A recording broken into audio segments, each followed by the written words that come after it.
fee. That's bend2sure.org. Promo code NIC1210. The Bend a Shore Bike Tour provides financial relief for the families of fallen and critically injured first responders and is organized by Families Behind the Badge Children's Foundation.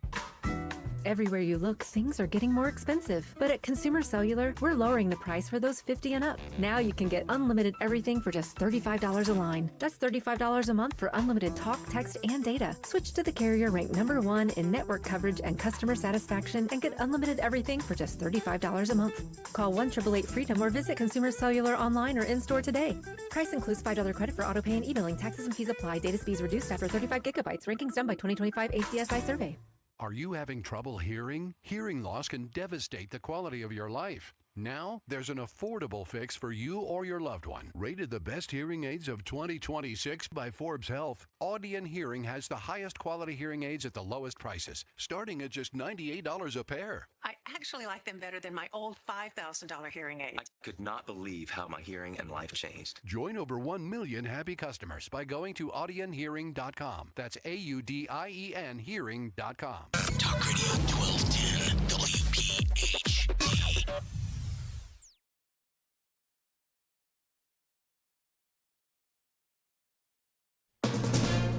From ABC News, I'm Michelle Franzen.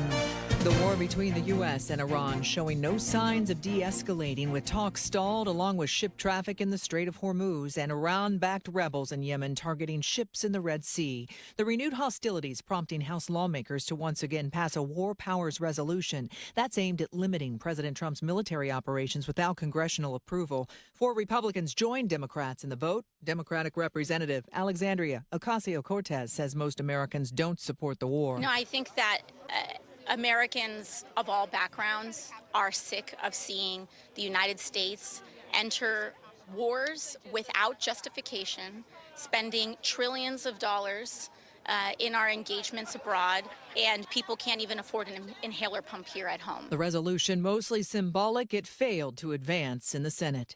President Trump clarifying the nuclear deal with Saudi Arabia, saying it's contingent on Saudi Arabia joining and normalizing relations with Israel. But the Saudis have long said joining the Abraham Accords is contingent on a path to a Palestinian state, and there is no response so far from the Saudis confirming the president's social media post. Less than 24 hours ago, the Energy Department announced Secretary Chris Wright and the Saudi Minister of Energy had signed this landmark nuclear agreement, and it was being transmitted to Congress for review. Karen Travers, ABC News, the White House. In Minnesota, Vance Belter was sentenced to 2 life terms plus 40 years in prison for killing Democratic state lawmaker Melissa Hortman and her husband last year at their home, along with targeting other lawmakers that same day. Bolter pleaded guilty last month, taking the death penalty off the table. He admitted to carrying out what prosecutors called a night of terror that shook Minnesota to its core when he disguised himself as a member of law enforcement, assassinated a top Democrat in the Minnesota House and her husband, and severely injured a state senator and his wife. ABC's Peter Haralambous, you're listening to ABC News. If you haven't switched to Pure Talk because you're not sure their coverage is every bit as reliable as Big Wireless, why not take them for a test drive? For a limited time, Pure Talk is offering any of their plans for just $15 a month for the first 3 months, including their top-tier unlimited data plan.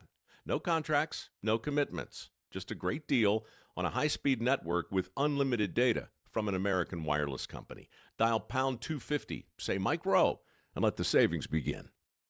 These days, heading back to school means more than pencils and notebooks. It means laptops, tablets, online accounts, and a lot of personal information moving across the internet. WebRoot Total Protection gives families powerful online defense tools with antivirus, VPN, cloud backup, identity protection, and more, helping keep your digital life secure throughout the school year and beyond. Go to webroot.com/radio and get 60% off today. That's webroot.com/radio for 60% off. Live a better digital life with WebRoot, because peace of mind shouldn't be optional. After Bertha made landfall as a tropical storm yesterday east of New Orleans, that storm still trolling the coast and triggering flooding. ABC's Victor Oquendo has more from New Orleans. The entire Gulf Coast saw some impacts, that coastal flooding in Florida, Alabama, Mississippi. Louisiana's governor calling it a best-case scenario for the state, but still urging residents to stay prepared as we have a long hurricane season ahead. Meantime, in West Virginia, water rescues continuing following severe flooding earlier this week. Officials say 2 people are unaccounted for. We're getting a new look at the safety of those self-driving robo-taxis from Waymo. A new study from the Insurance Institute for Highway Safety finds Waymos are involved in nearly 70% fewer crashes compared to human drivers. Researchers noted that Waymos are especially adept at avoiding rear-end crashes, reporting the cars did so at a 91% lower rate than human drivers. The IIHS examined the Google-owned company's operations in San Francisco, Phoenix, Los Angeles, and Austin. Waymo says so far it's served more than 20 million autonomous rides. Mike Dubusky, ABC News. In California, it is day 3 of the preliminary hearing for David Burke. The singer David facing murder charges for the killing and dismemberment of 14-year-old Celeste Rivas Hernandez last year. Her body was found in the trunk of the car owned by the singer. Burke denies the allegations. Michelle Franzen, ABC News. If you haven't switched to Pure Talk because you're not sure their coverage is every bit as reliable as big wireless, why not take them for a test drive? For a limited time, Pure Talk is offering any of their plans for just $15 a month for the first 3 months, including their top-tier unlimited data plan. No contracts, no commitments, just a great deal on a high-speed network with unlimited data from an American wireless company. Dial pound 250, say Mike Rowe, and let the savings begin. A plane has crashed into one of the towers of the World Trade Center. The events of September 11th changed our nation forever. As we approach the 25th anniversary, Talk Radio 1210 WPHT is looking to hear directly from those who experienced that day firsthand. Were you a first responder who answered the call on September 11th? Were you in New York City, Washington, or near Shanksville? Share your story as part of our special 25th anniversary broadcast, 9/11 Through the Eyes of, a collection of personal memories, reflections, and experiences from those whose lives were forever changed. If you have a first-hand account and would like to be considered for an interview, visit 1210wphT.com/911story. Let's remember, honor, and preserve them for future generations. Go to 1210wPHT.com/911story.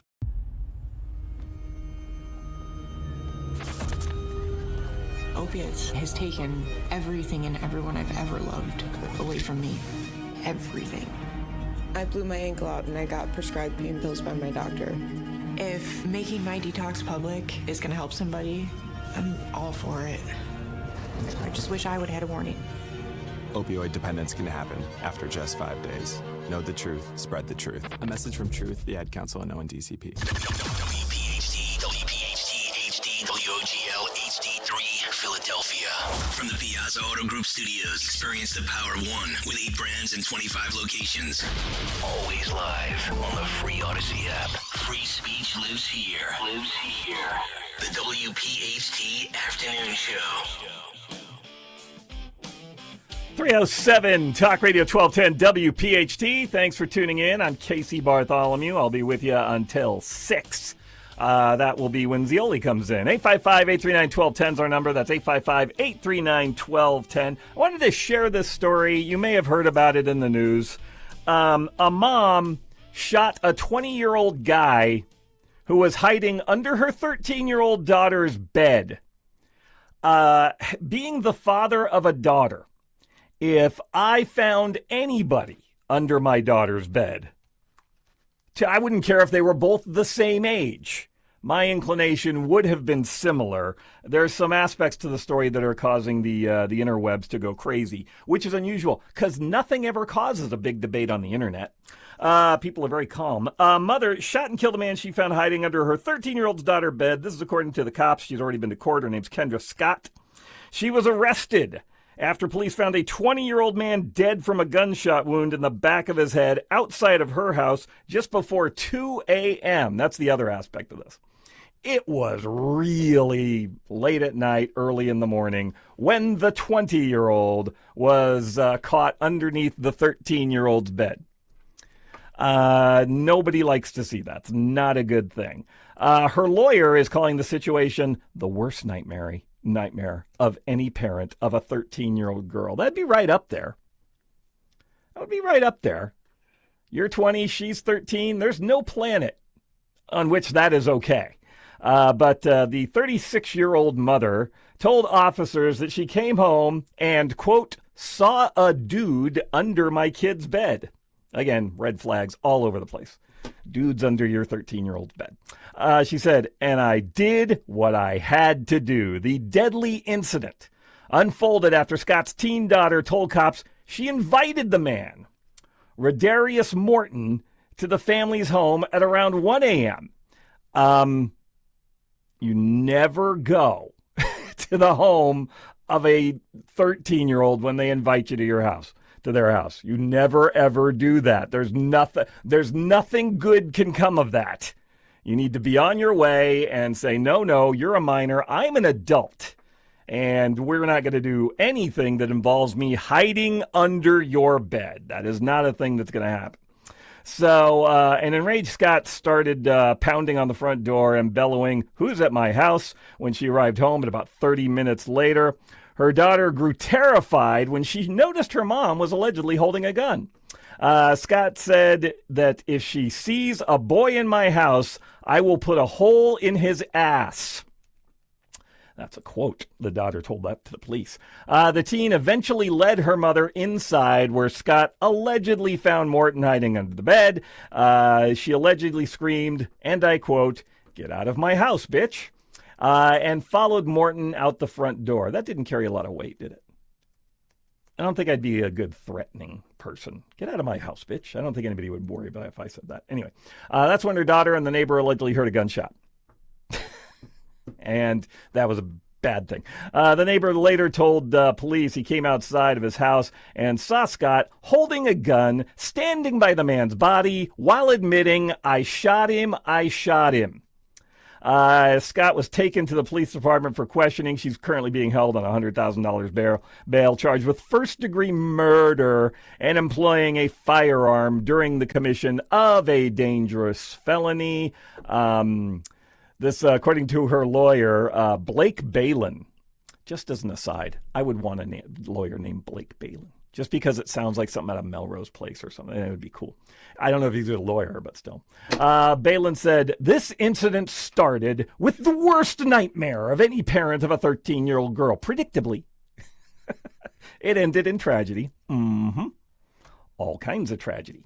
One of the key questions in this case, and this is the lawyer again, will be whether anyone could act rationally in this circumstance.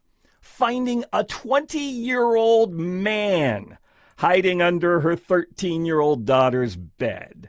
Retired law enforcement officer and firearm defense trainer Buddy Smith said that the known circumstances of Scott's case would not qualify under the Castle Doctrine, which protects someone from criminal prosecution or civil liability if they use reasonable, including deadly force against an intruder. Legislation means you're allowed to protect the people in your residence when someone breaks in to commit a violent felony against you or someone in your house. Would statutory rape be considered a violent felony? Asking for a friend. Who's now dead because he's an idiot. But anyway, they say the legislation says you're allowed to protect people for the violent felony. But in Scott's case, the affidavit does not allege that Morton, the 20-year-old man who was hiding under the 13-year-old's bed, doesn't allege that Morton threatened the mother or anyone else at the time. Those alleged facts will likely be important for the jury when it comes to trial. The case has drawn fierce debate on the interwebs, where some people believe the alleged shooting was justified, and other people who are probably legal adults that want to have sex with 13-year-olds think that they went too far. Look, as the father of a one-time 13-year-old. She's not 13 anymore.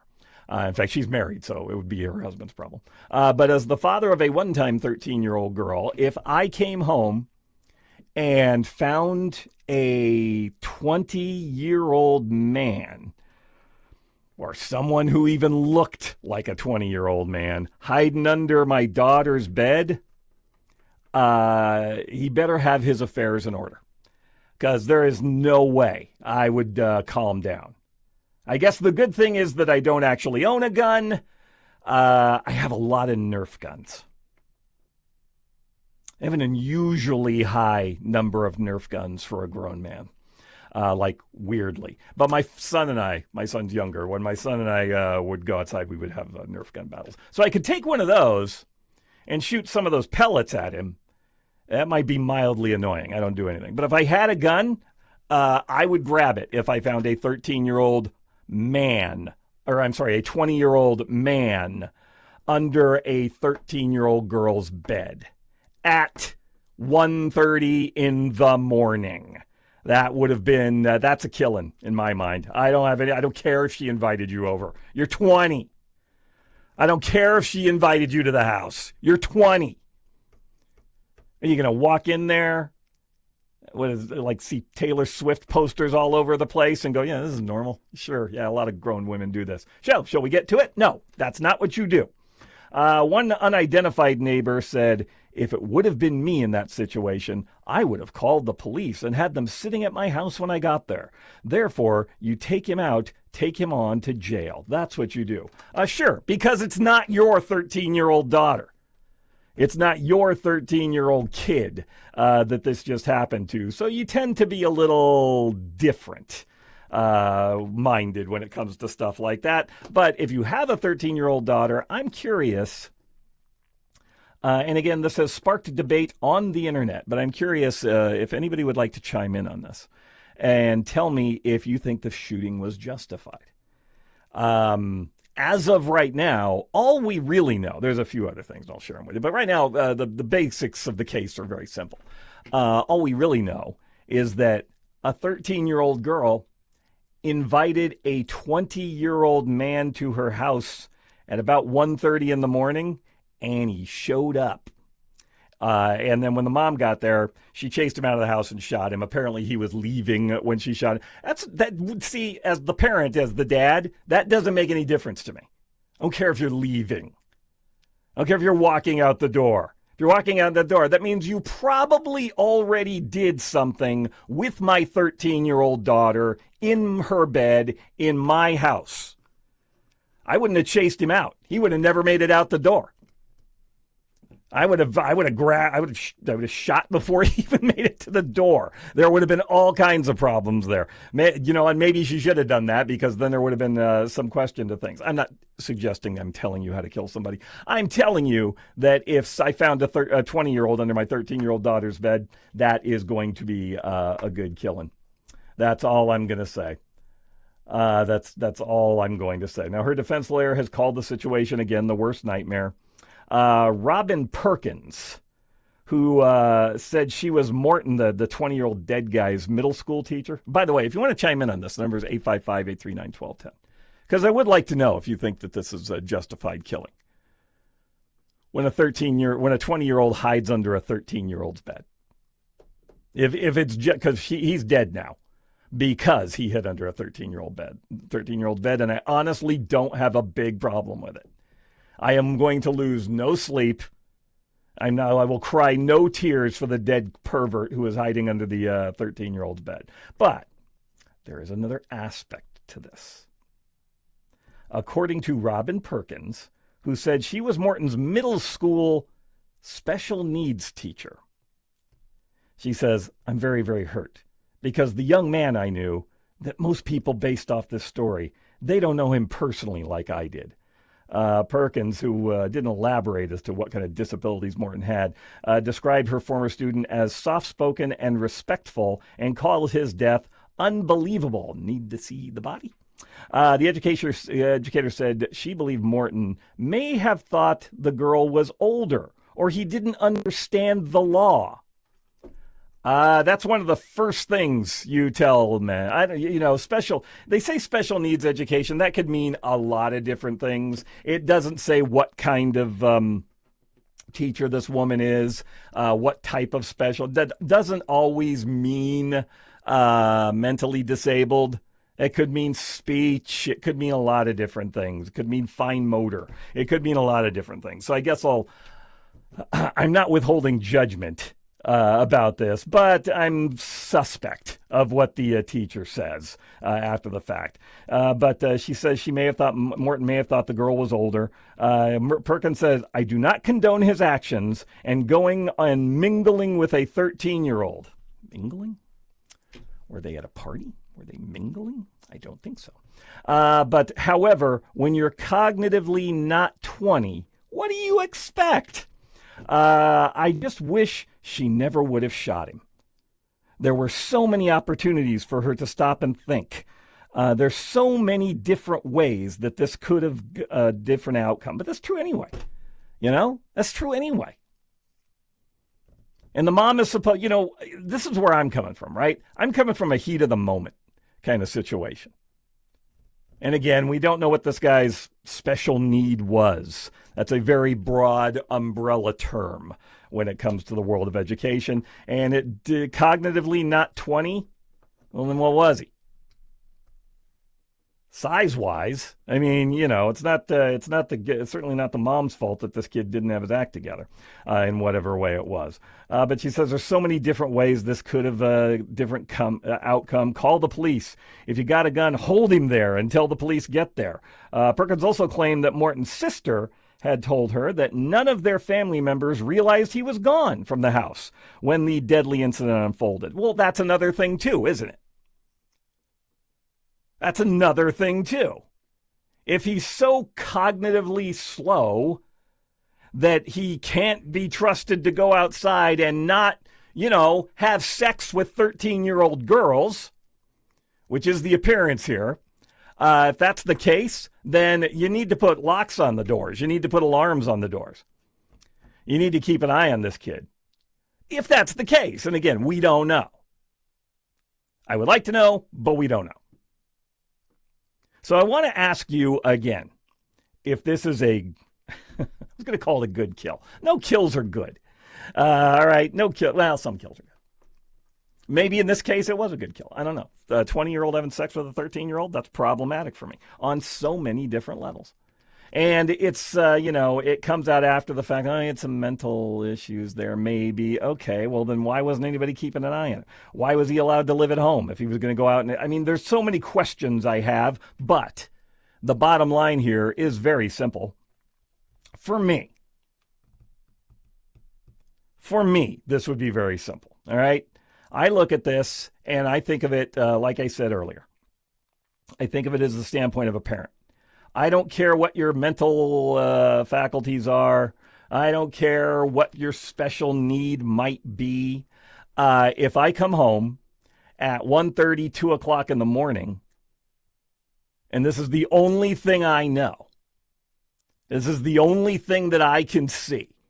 But if I come home at 1:30, 2 o'clock in the morning, and there is a grown man, a fully grown man, and I don't have any of my cognitive test abilities with me, but I find a grown man hiding under my 13-year-old daughter's bed, I get it. I get everything this mom was thinking, and I don't disagree. Because at that moment, now all this stuff's coming out. Well, he's cognitive, special needs. And, the family didn't know he was gone. I don't know any of those things. Should I wait? Maybe. But all I see, if I see a fully grown man hiding under my daughter's bed, is rage. Absolute rage. And it may have maybe it wouldn't have been so bad. You said, I see a boy in this house. She may have been thinking that her daughter had called a boy, another 13-year-old. And maybe at that point, and we don't know, but maybe at that point, she was thinking, I'm just going to scare the crap out of him. And then when the fully grown man crawls out from under her 13-year-old daughter's bed with the Sabrina Carpenter sheets and everything, crawls out from under her bed, and he sees that she is a fully grown man, I would have absolutely lost it. I wouldn't have shot him. I would have knocked him down and slowly beaten him and tortured him over several hours. There would have been Netflix movies about it. I probably would have done time in jail because at that point I got time to think about things, right? But I would have done a long, slow burn on this guy and everything I could to make him feel all the pain in the world. That's what I would have done in my head. In my head, having not had to deal with that, but I'm telling you that that's not okay. There's never a situation where, as the dad of the 13-year-old girl, you're going to sit there and go, okay, I get it. He wasn't mentally there. So it's okay that he statutorily raped my 13-year-old daughter.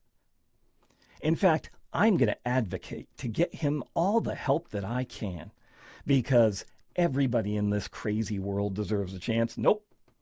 The gun would have come out. The bat would have come out. Every horrible thing I could have done would have come out. So while we're getting all the facts, and I know the guy was leaving, and I know it wasn't imminent, like there was no threat imminent. Again, I keep going back to the fact that serious, dangerous, violent felony, whatever the case may be. I keep going back to the fact that he probably just had sex with a 13-year-old. To me, that seems like, worthy of pulling a gun. And maybe not killing, but certainly shooting, let's call them strategic body parts off. Let's say, okay, why don't you stand there? You know what? I change the plan. Let's go do this in the bathroom. That way I can hose it off.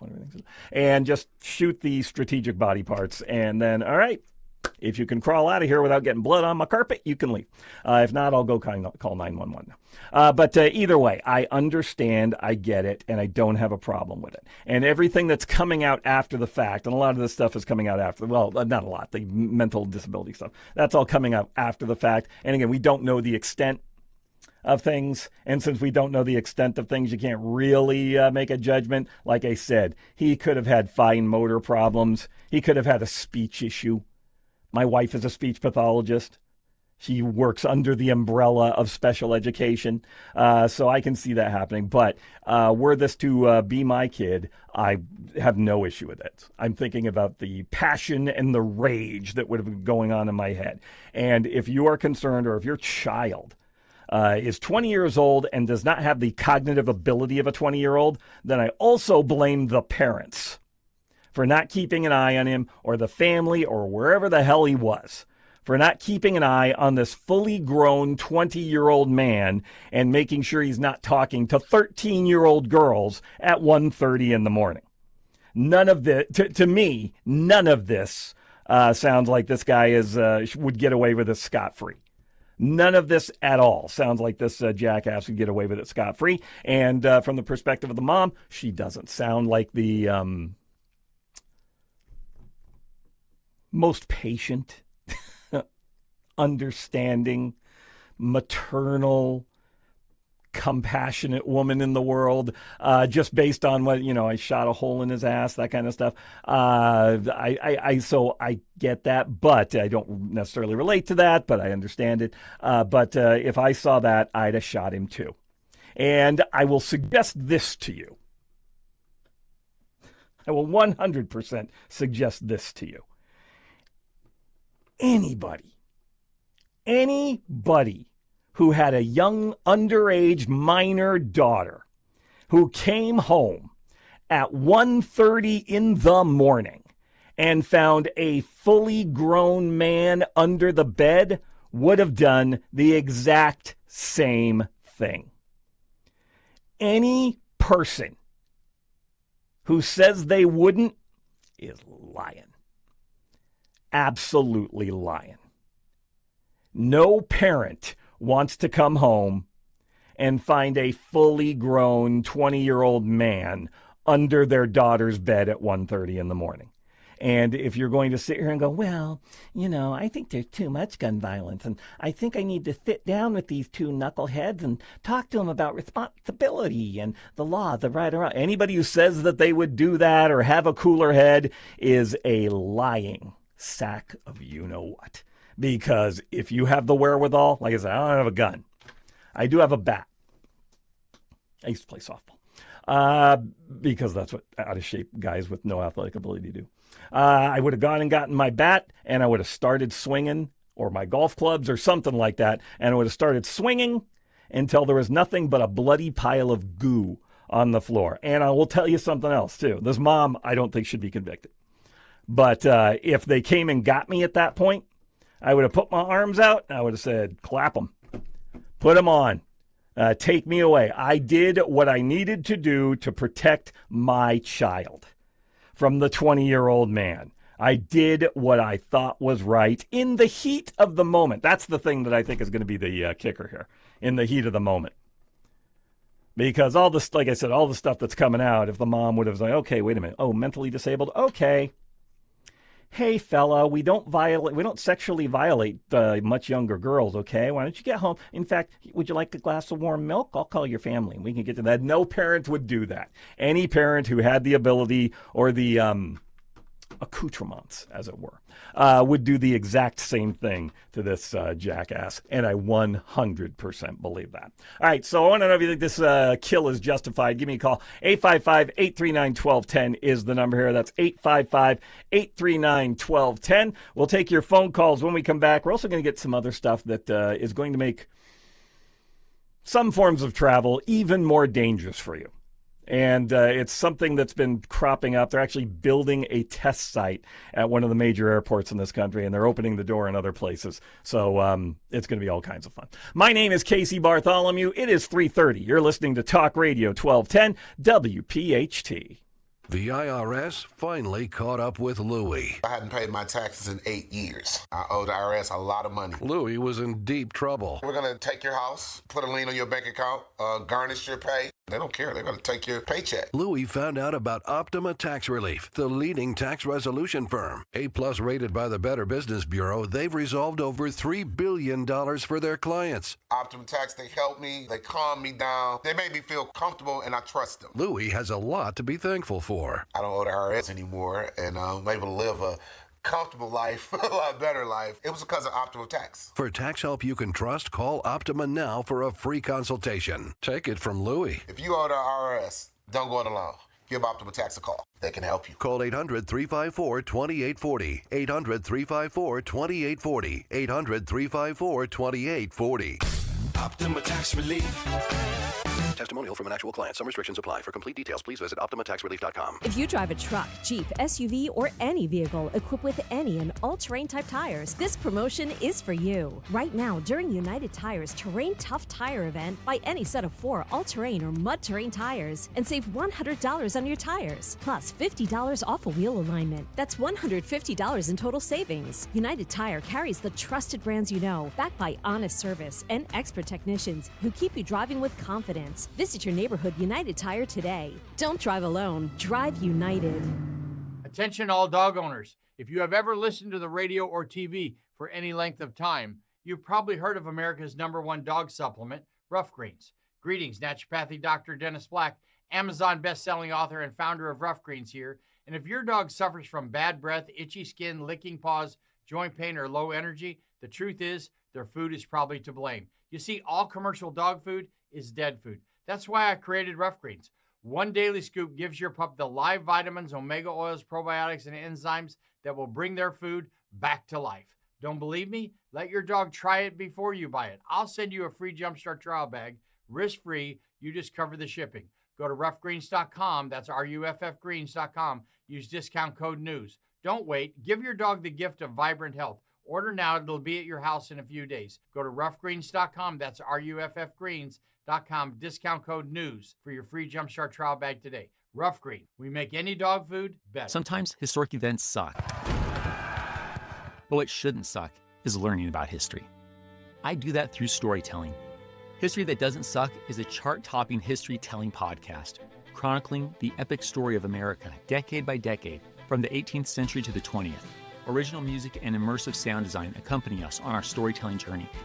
Listen to and follow History That Doesn't Suck, an Odyssey podcast, available now on Apple Podcasts, Spotify, or wherever you get your podcasts. Time now for today's Spotlight on Tech, sponsored by Lendseek. The AI spending boom has propelled the stock market to record highs, but AI bubble concerns remain persistent. Bank of America's July Global Fund Manager Survey revealed 45% of institutional investors choosing an AI bubble as the greatest risk facing the stock market. That was up from 28% in June, although 48% of fund managers said they don't believe AI stocks are in a bubble. I'm Jason Brooks.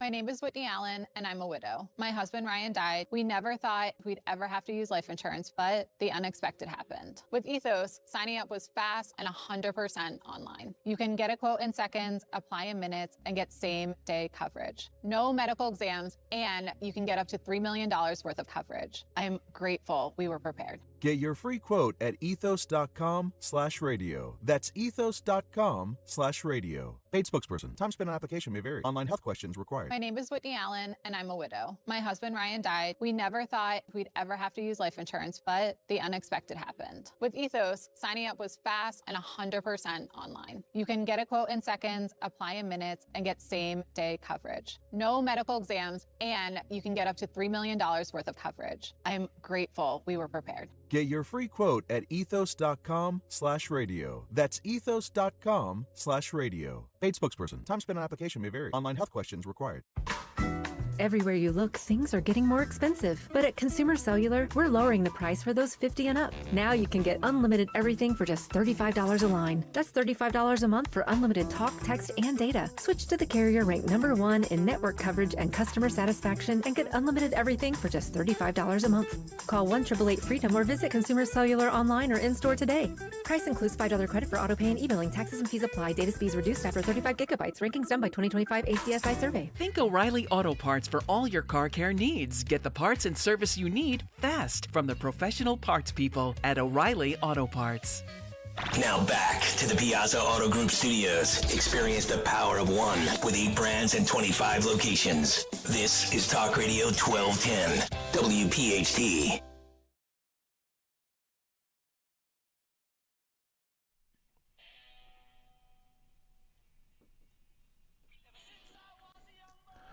.335 Talk Radio 1210 WPHT. Thanks for tuning in. My name is Casey Bartholomew.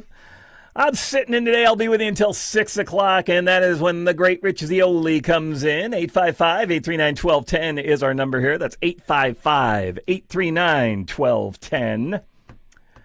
Have you ever taken a driverless car, like Waymo, anything like that? You ever done that?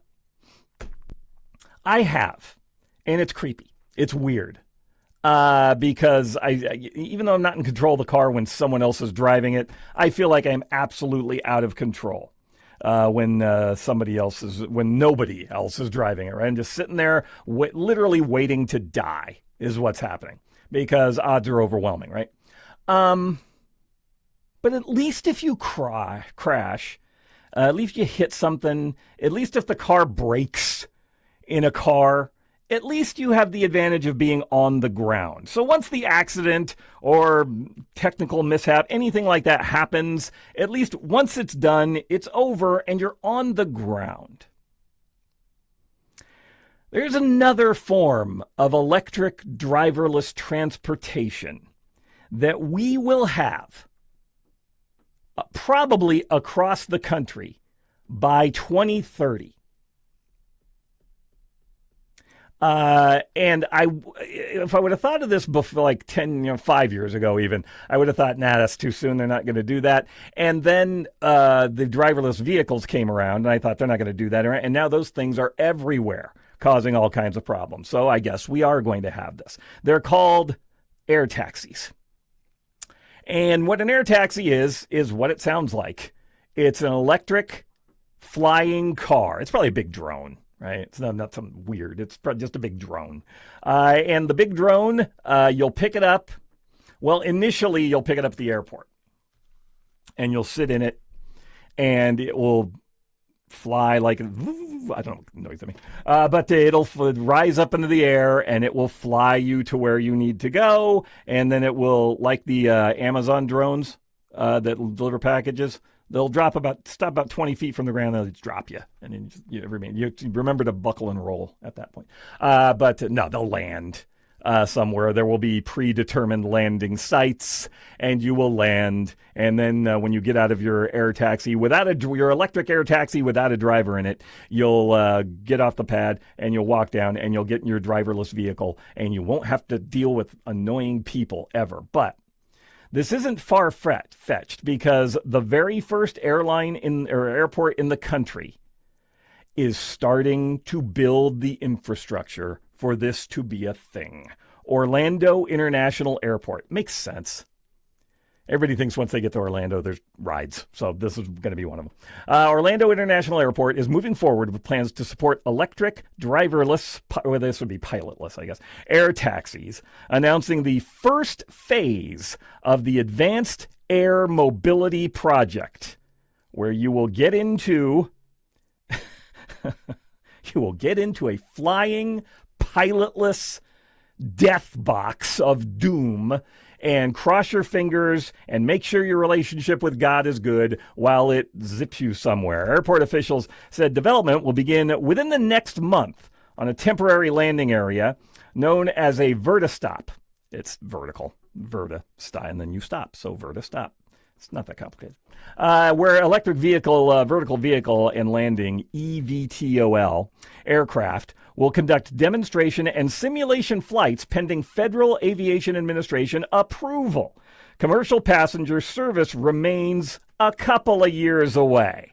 Not as far as you want to think. The Jetsons is happening, and it's coming sooner than you think. The Greater Orlando Aviation Authority said Orlando International is expected to become the first commercial airport to sponsor Vertistop. As part of the project, the facility will be located near the airport's train station on the South Park, whatever. But I would rather take the train because, again, at least in the train, you're on the ground. Now, this comes up. Orlando's the first airport that's building what they call a Vertistop. They're the first airport. I was living in Texas for a while and in Dallas, which sucks, by the way. In Dallas, they're building and testing the Vertistops around. So you wouldn't be coming from the airport. This Orlando one's the airport. But the other ones are ones you could just decide to use, and it would come pick you up, and it would take you to another Vertistop somewhere downtown or maybe even to the airport. They're not building one yet, but it may be something like that. So you would be able to do that. And the issue I have, I know a lot of people, it's going to happen. There's nothing you'll be able to do about it. But a lot of people have a hard time with driverless cars. It's creepy in my mind for the reasons I said, right? It's creepy in my mind for all the reasons I said, but at least, again, if there is an accident, you're on the ground. That may not save you, but it eliminates that element. If the car breaks down, which almost anybody who's ever driven a car has had their car break down. If it breaks down, you're on the ground. Air taxis, well, it's right there in the name, are going to fly through the air. So if anything goes wrong, literally anything goes wrong, or you hit something, it's not over yet. You still have to drop to the ground now at this point, and then hit the ground, and then you have to worry about where you hit the ground. For instance, I know in Dallas they were talking about having the in order to protect buildings and stuff. They were talking about having the air taxis drive the route of the road. Like there'd be an interstate, and it could follow the interstate and break offwards for the landing, but it had to stay with the road. And so my thought there was, well, when you come barreling down in a ball of flame from the sky because you just ran into another air taxi, or some jackass with a drone decides to fly it into you, or something, whatever could happen. Now you fall down to the ground, which is problem I think we're at Q now. And then when you hit the ground, now you're on the interstate or the freeway or whatever, and you have to worry about other vehicles hitting you. And that is problematic for people who don't want to die. I am one of those people who don't want to die. So the AirTag, I took the driverless vehicle. I absolutely took it, and I thought it was funny. I've not taken one since. But my reason wasn't because of that. My reason was because you're not charged by the mile. It's not like a cab where it's just like it's this far, it's this, and the tab keeps going up. It charged me a certain amount, and then it took the longest possible route to get to where I was going. I wasn't even going that far. It added like 5 minutes to the trip. And so I was like, that's what they're going to do. I don't want to mess with that. But the airplane, but again, I hit something. I hopefully get out of the car, and there's no more issue. I hit something in the sky. Now I have other things to think about that I don't want to think about. I don't want to think about dropping from the sky. I think that would hurt. I think I would get many, many serious boo-boos if I did that. But people are excited about it. That's the other thing. You think about everything in the sky, right? You're driving your car, again, on the ground. You're driving in the air taxi, again, without a driver there. What if it doesn't see something? We're seeing the problems with the Waymo vehicles right now. They kind of go off the rails and don't know where they're going. And there was that one video that came out, I think it was last year or the year before, the guy who was in a Waymo, I think it was a Waymo or Cruise, one of those brands. And it was just driving around in circles in the parking lot, and he couldn't get out. He had to call them and try to get them to stop it. And they were having a hell of a time stopping it. If I'm in the sky and something like that happens, that's something completely different. And I used to hear stories about this. Oh, this was coming. And no, it's not. And then they would say, oh, the drones, you're going to be able to order pizza and Amazon. They're never going to do that because I couldn't imagine it in my head. Now I don't have to because I actually had it done. I ordered something from Walmart when I was living in Texas, and it flew over, and you had to be down there because I lived in an apartment. Because I had to be down there, so I was standing there, and the little thing flew by, and it had a little, it was kind of a basket sort of thing. Anyway, it flew down, and it got about 2 feet off the ground. It opened up, and it dropped the thing on the ground, and then it just flew away into heaven, wherever it went. And I thought that was okay. That's kind of cool. But that's stuff. I don't want to fly around and have stuff, or I don't mind having stuff dropped on me. I don't want to have human beings fall from the sky on me. I think we're approaching the line of what technology I won't do. I think we're rapidly approaching the line of what technology Casey doesn't want to be involved in. And I think flying around in an air taxi where they could bump into buildings or hit other air taxis, or some jackass with one of those smaller drones could bump into it and cause me all kinds of problems. I just think that we've reached the limit of where Casey's willing to go. That's me. But I think we've kind of reached that limit. So I don't know if you would ever be willing to ride in one of these air taxis. 855-839-1210 is the number here. That's 855-839-1210. I'm Casey Bartholomew. It is 3:46. You're listening to Talk Radio 1210 WPHT. In Philadelphia, Chase is proud to root for the home team because they're our team too. We cheer from the bleachers and on the sidelines. We cheer for gymnasts and quarterbacks. And with more than 80 local Chase branches and 5,000 nationwide, we are right beside you, Philadelphia. Neighborhood bankers, digital tools, national strength. Chase, make more of what's yours. JP Morgan Chase Bank, N.A. member FDIC. Here's a harsh fact. 40% of women and nearly 20% of men suffer from varicose or spider veins. Left untreated, these veins can cause tired, heavy legs, swelling, burning, cramping, aching, even restless-leg syndrome. In some cases, it can lead to serious health risks, like blood clots. USA Vein Clinics offers minimally invasive treatments that take as little as 15 minutes, covered by most insurances. Call 267-223-7162 and schedule your appointment today. Don't wait. Call 267-223-7162 for free information today. Imagine walking, exercising, and sleeping peacefully again.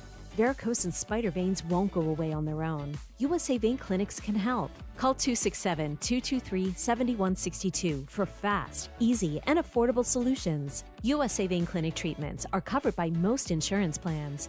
Don't put this off any longer. Call 267-223-7162.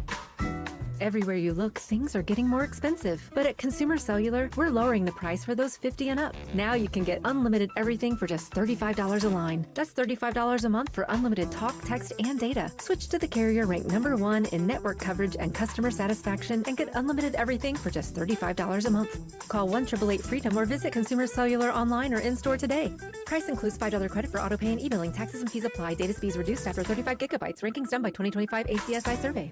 My name is Whitney Allen, and I'm a widow. My husband, Ryan, died. We never thought we'd ever have to use life insurance, but the unexpected happened. With Ethos, signing up was fast and 100% online. You can get a quote in seconds, apply in minutes, and get same-day coverage. No medical exams, and you can get up to $3 million worth of coverage. I'm grateful we were prepared. Get your free quote at ethos.com/radio. That's ethos.com/radio. Paid spokesperson. Time spent on application may vary. Online health questions required. You don't need another opinion, just the facts. What caused that crash on the Schuylkill? Will it rain before the kids' game? What happened at the school board meeting last night? At KYW News Radio, we don't take sides. We take notes, delivering the information you need to make the best decisions for your family. The news you need whenever you need it. Depend on KYW News Radio, Philadelphia's most trusted news leader for more than 60 years. Is reviewing life insurance on your to-do list? Now's the perfect time to add it.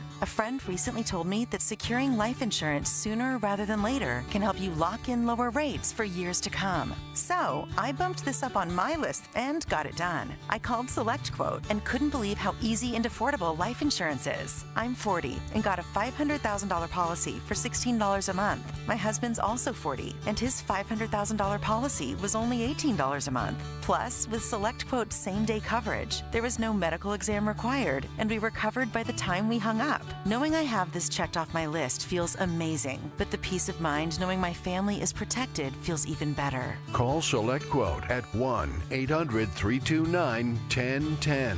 That's 1-800-329-1010. Or go to SelectQuote.com to get your free quote today. That's 1-800-329-1010. Details on example rate at SelectQuote.com. Now, you can listen to Talk Radio 1210 WPHT on the iHeartRadio app.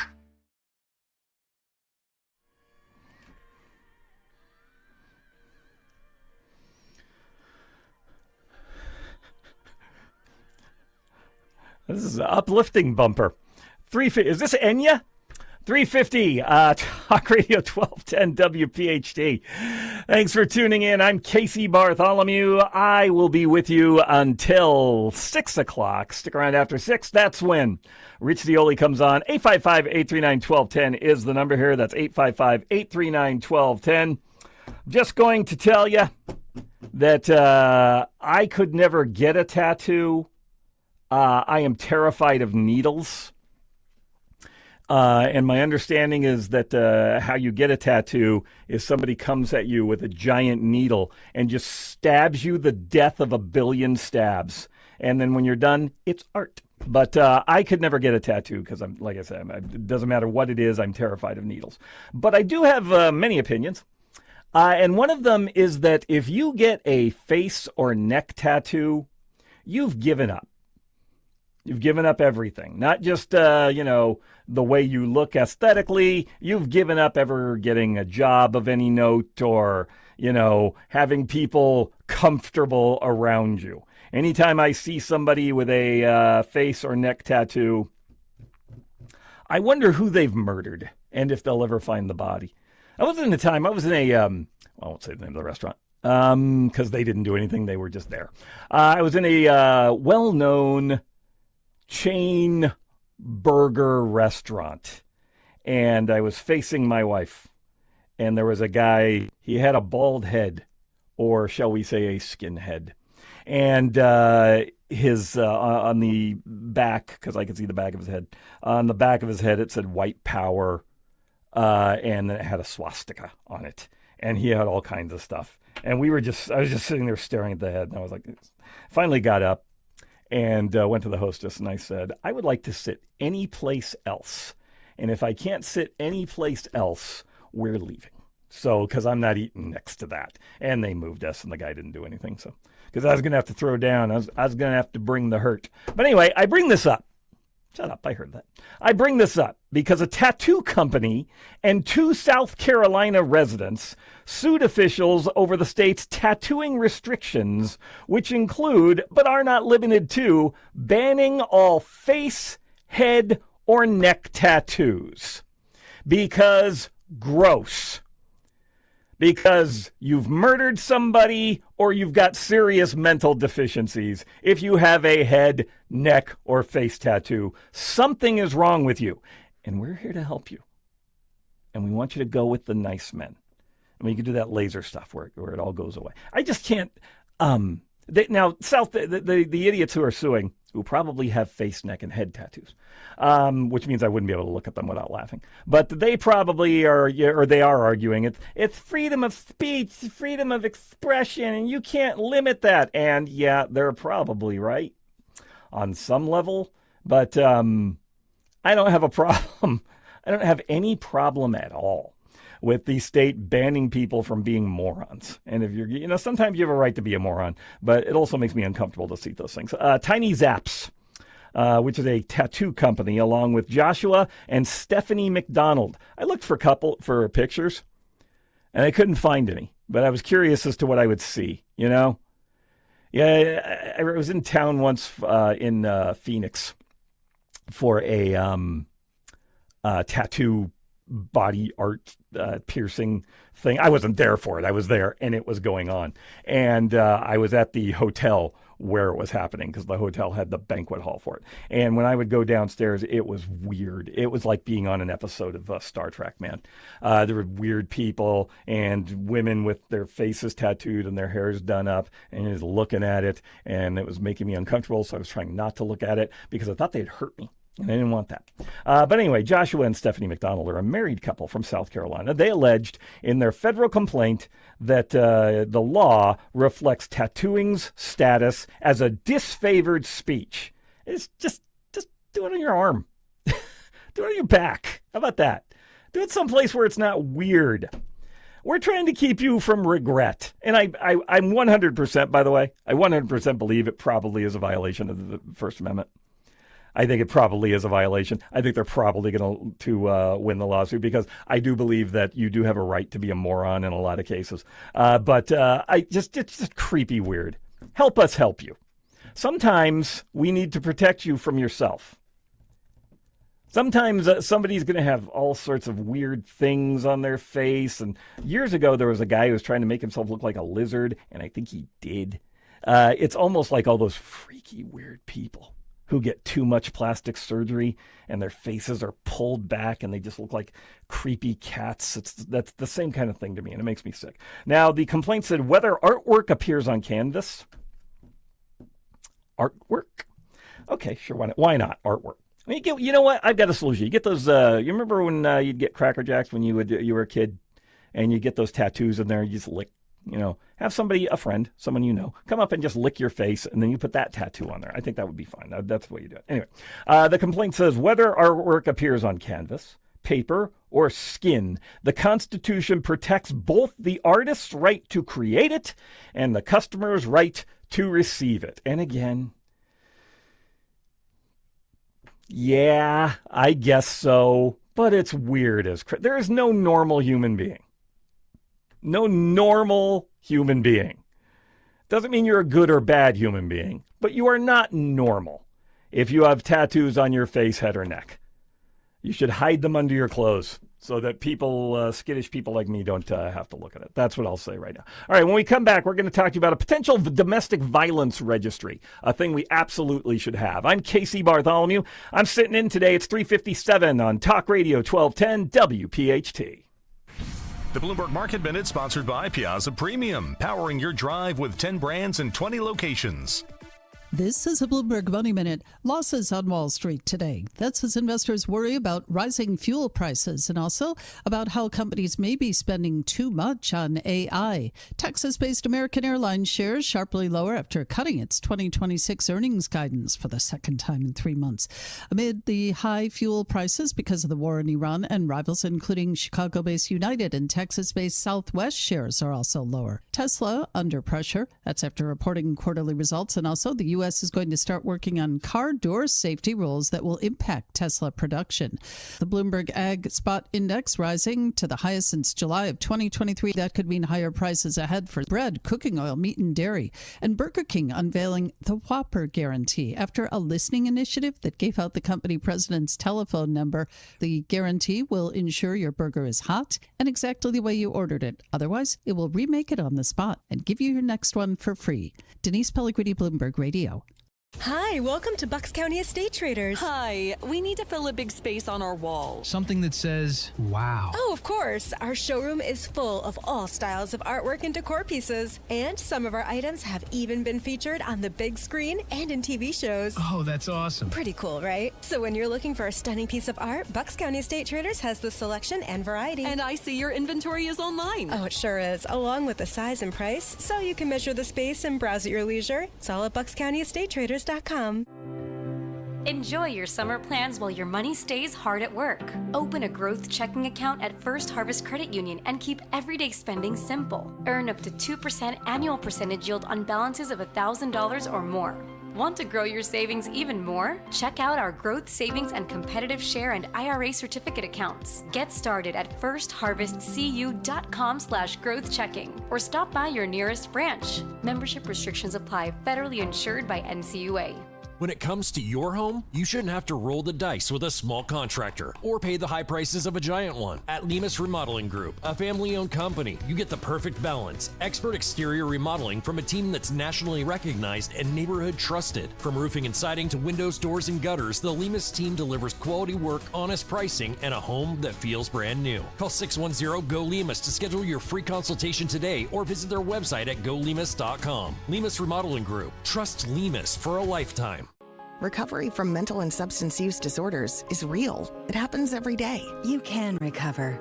Discover hope and help. Never give up on yourself. Join the Voices for Recovery. For confidential information for mental and substance use disorders, call 1-800-662-HELP. Brought to you by the U.S. Department of Health and Human Services. From ABC News, I'm Michelle Franzen. The Justice Department agreeing to withdraw subpoenas issued to journalists with the New York Times during a hearing today. That's in connection with leaked reports published about the security of President Trump's new Air Force One plane. Here's ABC's Catherine Folders. The Department of Justice agreed to withdraw those subpoenas. Now, it's obviously a big deal that DOJ is withdrawing these. The chief counsel for the U.S. Attorney for the Southern District of New York, a man by the name of Sean Buckley, who was in the courtroom at the time, acknowledged in open court that the Department of Justice served these subpoenas before carrying out some initial investigative steps. Sirens currently sounding in Kuwait. Officials say Kuwaiti air defense systems are working to intercept hostile missile and drone attacks by Iran. It marks the 13th day of escalating hostilities between the U.S. and Iran. The Trump administration vowing to keep up the pressure. Iran-backed Houthis also targeting ships in the Red Sea. Here's ABC's Martha Raddatz. Iranian-backed militants in Yemen taking aim at 2 Saudi oil tankers in the Red Sea in an attempt to block international shipping, choking another key waterway that could have ripple effects for the world economy. Israel's Prime Minister Benjamin Netanyahu signaling he'll hold a security meeting with top defense and intel chiefs tomorrow. Israel's defense minister warning Iran that Israel is preparing for every possibility if they're attacked. Residents in North Carolina and Virginia bracing for more rain and flood alerts are in place.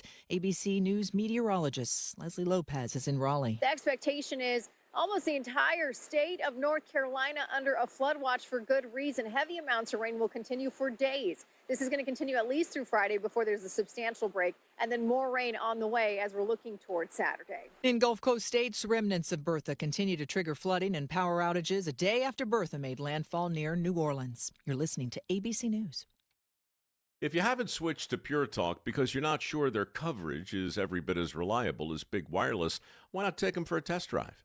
For a limited time, Pure Talk is offering any of their plans for just $15 a month for the first 3 months, including their top-tier unlimited data plan. No contracts, no commitments, just a great deal on a high-speed network with unlimited data from an American wireless company. Dial pound 250, say Mike Rowe, and let the savings begin.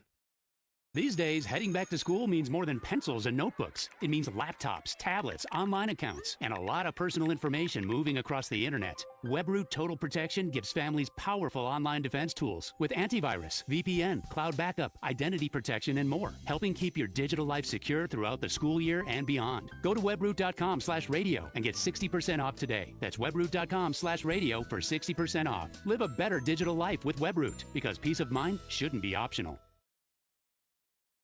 There are new calls for possible criminal charges against a former special counsel who investigated President Trump. The head of the House Judiciary Committee pushing for charges against former special counsel Jack Smith. Republican Representative Jim Jordan issued a criminal referral asking the Justice Department to investigate whether Smith lied to Congress during his deposition last year. Smith testified about President Trump's efforts to overturn the 2020 election.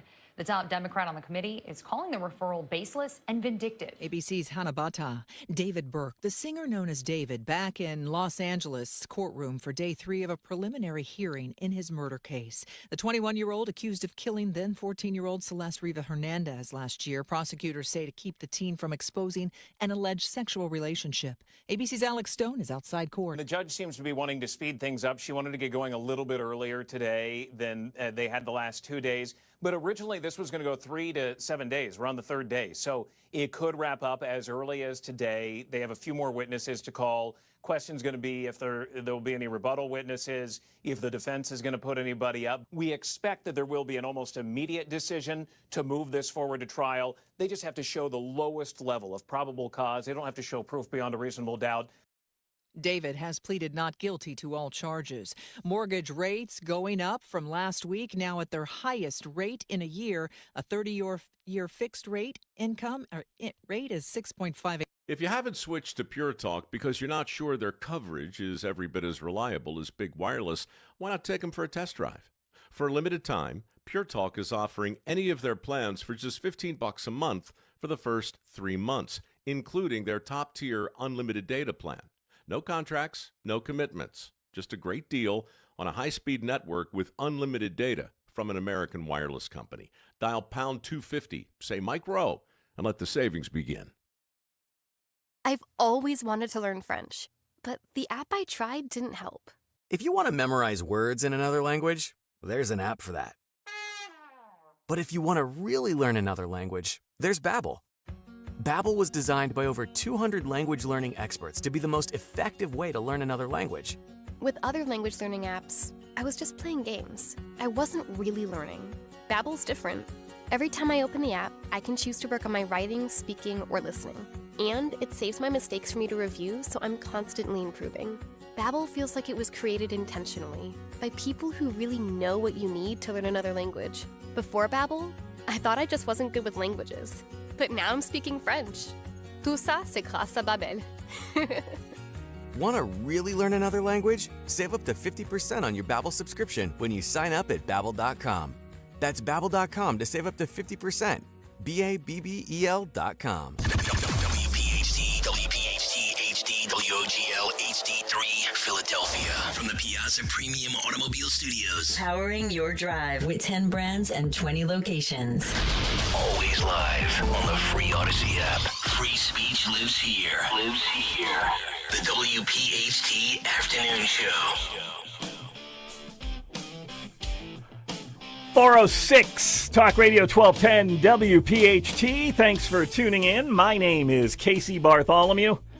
I'm sitting in today. I'll be with you until 6. Stick around after the news at 6. That'll be when Rich Zioli comes in. Give us a call.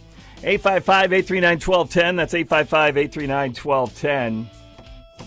I always loved the idea of the sex offender registry.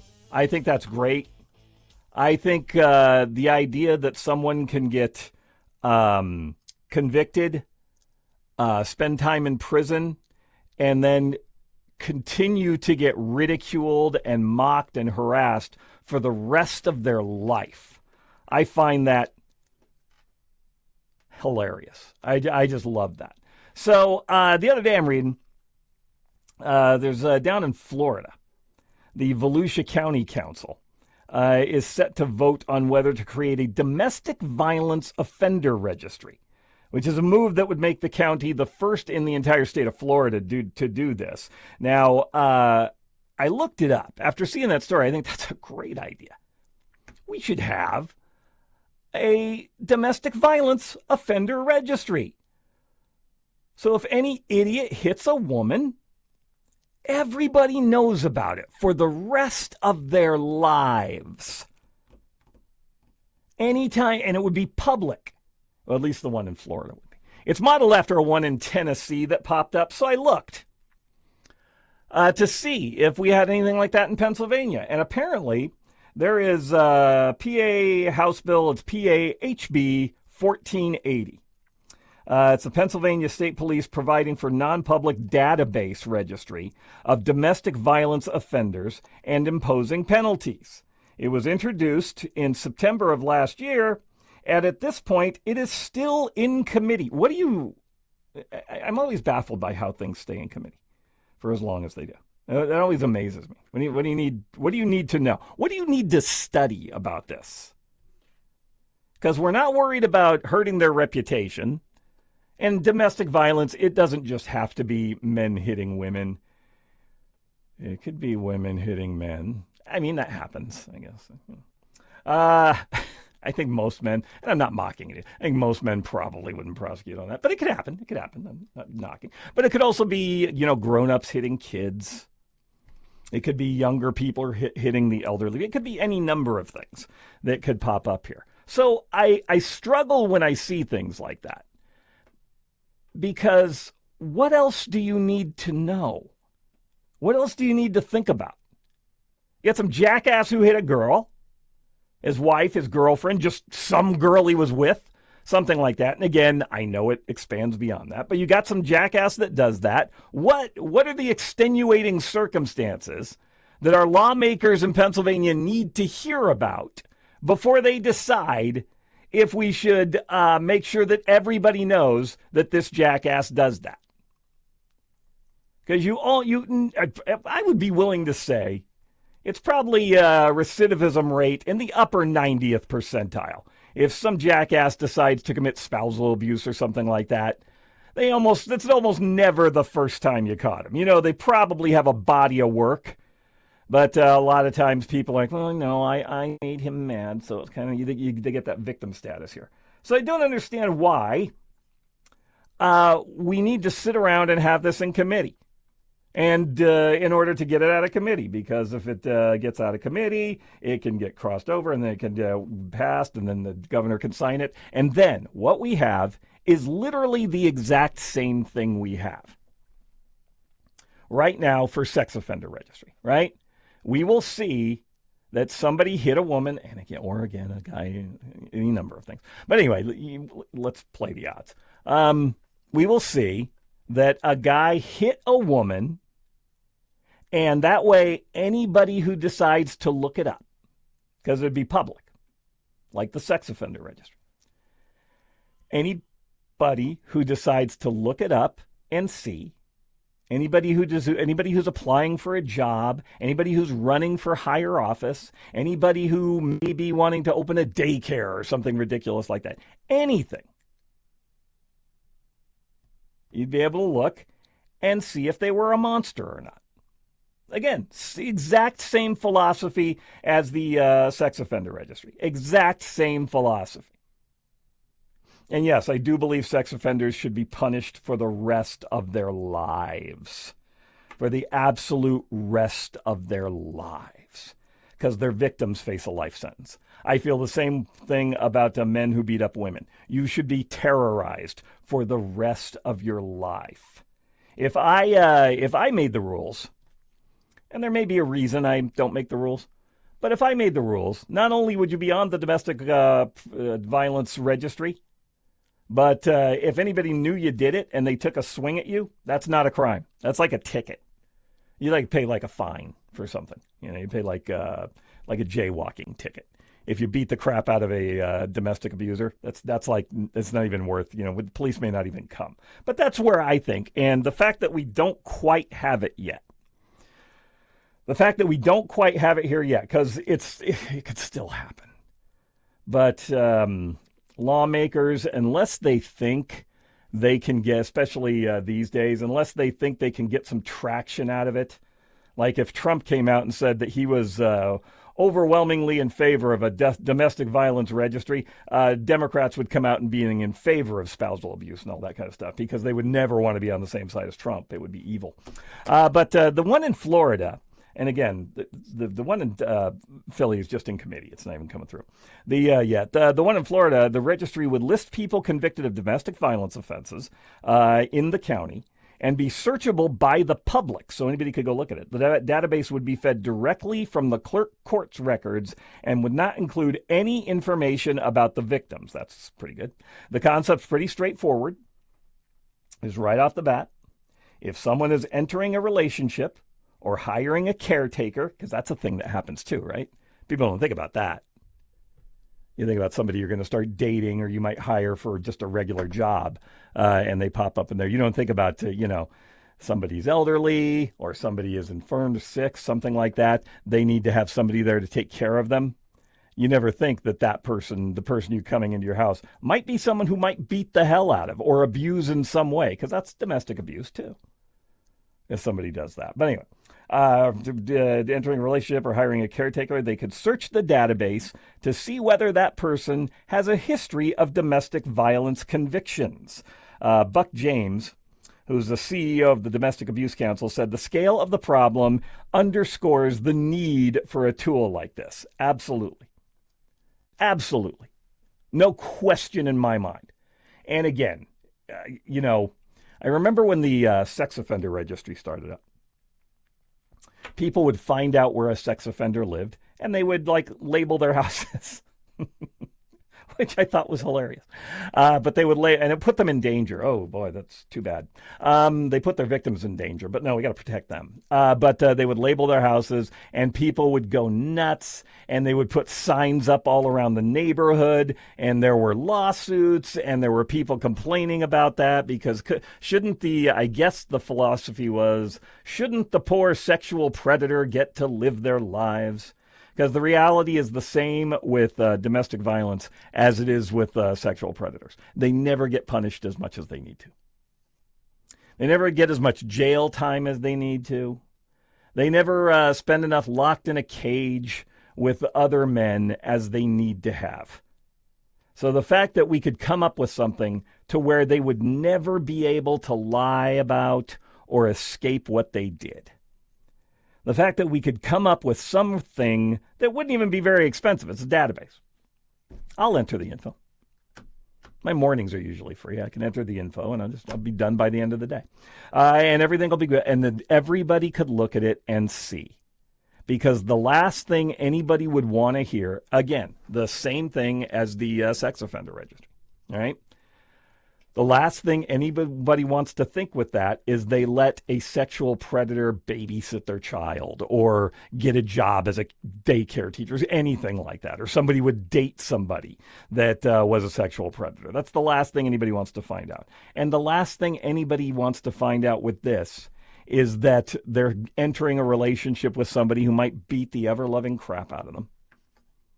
Or you might be hiring somebody who would be a violent sex or a violent domestic violence offender. And then you've got to deal with that in your own office, because when people find that stuff out, they may not want to come to your office. They may not want to come to your place of business. And I don't think that's a bad thing at all. Anything that we can come up with. Anything that we can come up with. We were talking about neck and face tattoos. And I always do think there's something wrong with people who have neck and face and head tattoos. I really do. There's one caveat I would offer. If you're a domestic violence, if you've engaged in domestic violence and been convicted, I am nothing if not flexible. I am nothing if not flexible and kind. But if you get convicted of a sexual crime, if you get convicted of domestic violence, we should be able to tattoo you on the face so that everybody will see it. It'd just be a little something, wouldn't be anything big. It'd be like a circle. A circle in like really dark, uncoverable ink, something like that. That way, everybody who sees you, they know, and then they can decide if they want to interact with you at all. And if that's the same for the domestic violence, that's what it comes down to. Now, in that county down in Florida, there's about 4,000 incidents each year in one county of domestic violence. It is a problem. So they got 4,000 incidents in that one county and down in Florida. The only way that we're going to turn those numbers down is to get more people who are aware of domestic violence and also have access to tools so that they can avoid people that do have a pattern of behavior. Under the current proposal, the registry would include individuals with see, this I don't like. Under the proposal in Florida, I don't have the one in front of me for Pennsylvania, so I don't know what it says. But the one in Florida, you would get 2 instances, 2 convictions of domestic violence. So that means, the reason I don't like it is because that means that you get 2 chances to beat the crap out of some poor woman. And after 2, we'll do something. Maybe. Because the one thing that always causes a problem is the same thing that causes a problem with the sexual predator one, the sex offender registry, is that they have to get the conviction. So that means you are at the very least sacrificing and potentially endangering the life of 2 different women, possibly. The hope being, and it doesn't always happen this way, but the hope being is that the woman will not now go back to the original scumbag and that he moves on to somebody else, I guess. But you're willing to put more sacrifices. I don't know why you need more than one. I don't know why you would need more than one instance. Now, they're wrangling that back and forth, and they're trying to figure out if they can cut it back, and they're having those conversations down there right now. But I don't know why you would need more than one opportunity to beat the ever-loving crap out of another human being. I don't know why we would look at that and say, okay, you do it again. The very fact that you get 2 and that it is an absolute problem, not just down in Florida. Again, that's they're talking about that today. But the very fact that there are so many instances and that there are people who get 2, and they did the work, they did the numbers, that the vast majority of those people down there would have to be on the registry because they have 2. Proves that you don't need 2. It proves that you don't need 2 convictions in order for these jackasses to come to get put on the registry. Because I don't see any reason why we would want to give them 2. I don't see the reason why we would sacrifice 2 women, but that's just me. But again, I think it gives the opportunity. I guess the difference here is for the sex offender registry, and I know these things pop up with court challenges all the time. So I'm not 100% sure how they work out from place to place to place to place, because every place is different, is that there's no limitations on where you can live, right? Because they always put limitations if you're a sex offender that you can't live within, 1,500 feet of a school, which seems ridiculously close. But either way, you can't live within 1,500 feet of a school.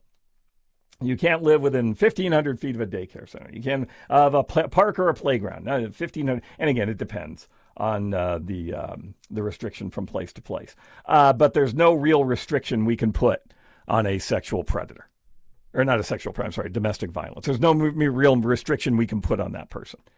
Because what do you say? You can't live within 1,500 feet of a woman. What? There's women everywhere. I mean, literally, we're going to start spraying for them at some point. There are literally women all over the place. So there's no place that person could live. I would be in favor of a community of sexual predators on an island someplace where they could just go live and Lord of the Flies it and come up with their own way, but that's fine. I would be in favor of the same for a domestic violence registry. But I do like it's never going to get there because, again, we can't really put that kind of restriction on. Maybe not living within that distance of a victim of yours, but even that's a ridiculously close. Went outside once because I was living in a place in St. Louis that had the same kind of restriction. I think it was 1,200 feet. You can't live within 1,200 feet of it. And I went, okay. So I went and looked how far 1,200 feet was. I mean, you could read the signs from 1,200 feet away. 1,200 feet's nothing. 1,500 feet is nothing. So I guess you could do that sort of thing. But whatever the case may be, I don't really care about that necessarily care about that restriction. But whatever the case may be, whatever restriction we need to put on it, I don't have any issue with creating, maintain, even if it meant spending money. I would spend money, taxpayer dollars, to maintain this sort of thing because the world needs to know that you suck if you are a spousal abuser or any sort of domestic violence. The world needs to know that you suck. You shouldn't be able to get a job anywhere that matters. You know, whatever, I don't know what kind of job you could get. It doesn't matter. The worst possible job ever, you know, fire watcher in the deep woods by yourself. That's what you should be able to get. But you shouldn't be able to work, or at least people shouldn't have to hire you and should easily be able to fire you if you look on this. But people need to have access to information because information is the most powerful thing we got. So I want to know if you would be willing to chime in. I remember there was a lot of controversy, and I never understood it. When the sexual predator things started popping up, when the sex offender registries popped up, there was a lot of people were trying to look, I don't know, more insightful or more compassionate. I don't know what the general feeling was. I never understood it, so I don't know. And I remember those things would pop up when the registry started because we were worried about, you know, punishing someone for the rest of their life. And I didn't care about that then. And when it comes up to a domestic violence thing, I don't know why it's in committee. I don't know what the average is for things to sit in committee. I mean, there are a lot of stupid bills that get forwarded, a lot of ridiculously stupid bills that get put forward by people who are just trying to do stuff that doesn't really matter. And maybe that's what goes on. But this has been in committee since September of last year. It's almost a year now. I mean, it's almost the end of July. So it's been in committee for almost a year now. What needs to be discussed? What I's do you need dotted and T's crossed? Let's get on with it. You know, that's the biggest problem with lawmakers right now. It's like they could do things that would solve problems. They could actually sit there and pass legislation that would solve problems. A domestic violence registry would actually solve a problem for the communities and societies that we live in. It would actually solve a problem, but they spend their times bickering and not getting anything done. And anytime one side suggests something, the other side comments, questions it, and just simply won't go for it. Because God forbid we serve the people that we're elected to serve. God for freaking bid we serve those people. So, and again, maybe the justification, because it was the same thing with the sex offenders. Maybe the justification is that, well, we don't want violence against them. Yeah, why would we want that? No, we do want violence. I don't care who does it. I wouldn't convict anybody who beat the crap out of a sex offender. I might throw them a party, send them cupcakes, something like that. I wouldn't have any issue with anybody who beat the crap out of it, or who beat the crap out of somebody who hit a woman. That wouldn't faze me at all. That doesn't, no real man does that, and they deserve to have their name on a list. So I would like to see this happen. I would like to see it happen more than state by state, county by county, as the one in Florida was going. And again, we're waiting for them to do something about the one statewide in Pennsylvania. But I would like to see this a national registry that you could break down by location so that all of these people would have to know that their name was going to be on a list, and that almost anybody who gets to know them, almost anybody who tries to contact them, because I have looked on the sex offender ones. But anybody who comes into contact with them, anybody who wants to start a relationship with them, anybody who might hire them for any kind of job is going to know how awful and evil they are. And when you know how awful and evil people are, you tend to ostracize them, unless you two are awful and evil, and then you guys can get a room together, I guess. I don't know, whatever you would do. But people would know, and then they would have the opportunity to make the decisions that would keep you away. Because all I want is decisions made to keep people away, right? And again, if, oh no, somebody found the name of somebody who beat up a woman to within an inch of her life, and oh my gosh, they went to their home. They were discovered living on a place, and they went to their home, and bad things happen. I wouldn't care. The community found out that this person in this house over here hit a woman. I would make signs. I would spray paint things on their lawn. I would put flyers all over the place, and then when inevitably they came and told me to take the flyers down, I would put them up again, and I would happily pay whatever fine or go to prison for whatever length of time it took in order to make sure that everybody knew. And I'd call the local news when I got in trouble for putting those things up, and I would say, gosh, all I was doing was trying to let people know that Bob Smith, who lives right here, beat up his wife, because Bob Smith beat up his wife. And because Bob Smith beat up his wife, he lives here, and people need to know that Bob Smith beat up his wife. And then we just have that over and over and over again and make it impossible for this guy to have a happy life. That's what I would do. And if anybody drove by and threw rocks at his house, even better. I wouldn't particularly care. All right, I've been grandstanding a bit. But if you, because I never would hit a woman. And I raised my son to never hit a woman. And I think my son will raise his sons never to hit women, because no real men do that. But I want to know if you would like to see the state of Pennsylvania, because right now it's stuck in committee for reasons that are foreign to me. Stupidity, probably. Or maybe, whenever time they don't do this, like we could never get lawmakers to pass any sort of drunk driving law that has any kind of teeth. Even the insider trading bill that made it through the House today, it's getting all kinds of pushback too. Well, what we really need to do, no, this is it. Just vote on it. And this is the domestic violence registry. Just vote on it.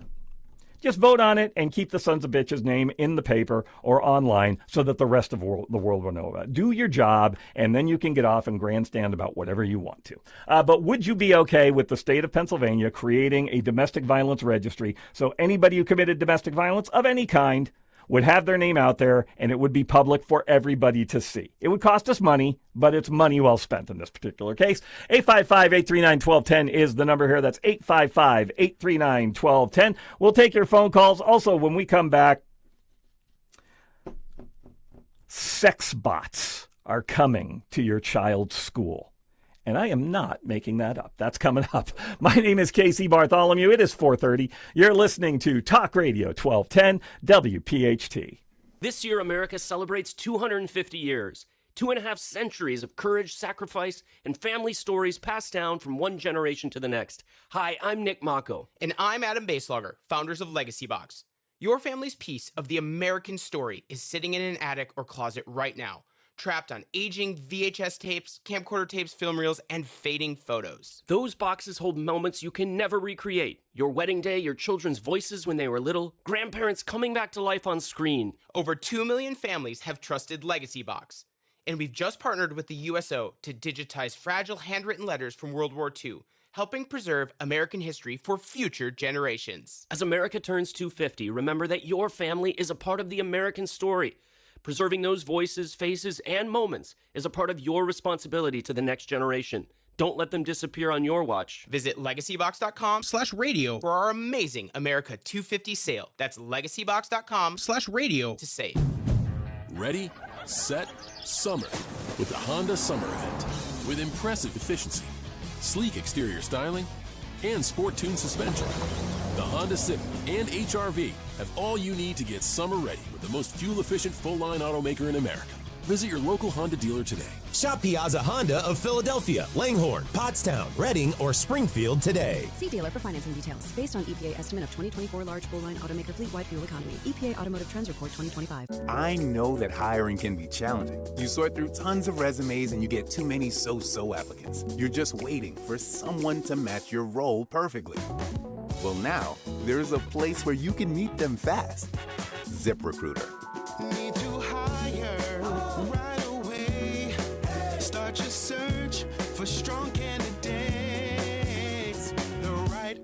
awaits. Build your team, build it sooner. Meet your match on ZipRecruiter. Just head to ZipRecruiter.com/free right now to try it for free, and you're on your way to meeting your match. 4 out of 5 employers who post on ZipRecruiter get a quality candidate within the first day. So try it now. Go to ZipRecruiter.com/free. Once again, that's ZipRecruiter.com/free. Meet your match on ZipRecruiter. Try it free. Time now for today's Spotlight on Tech, sponsored by Ethos. The AI spending boom has propelled the stock market to record highs, but AI bubble concerns remain persistent. Bank of America's July Global Fund Manager Survey revealed 45% of institutional investors choosing an AI bubble as the greatest risk facing the stock market. That was up from 28% in June, although 48% of fund managers said they don't believe AI stocks are in a bubble. I'm Jason Brooks. If you own a business, you've heard it all. From fast funding to easy approvals, everyone says the same thing. LendSeek is different. We show you what you actually qualify for. LendSeek's AI-enabled platform matches you with funding options with no guesswork.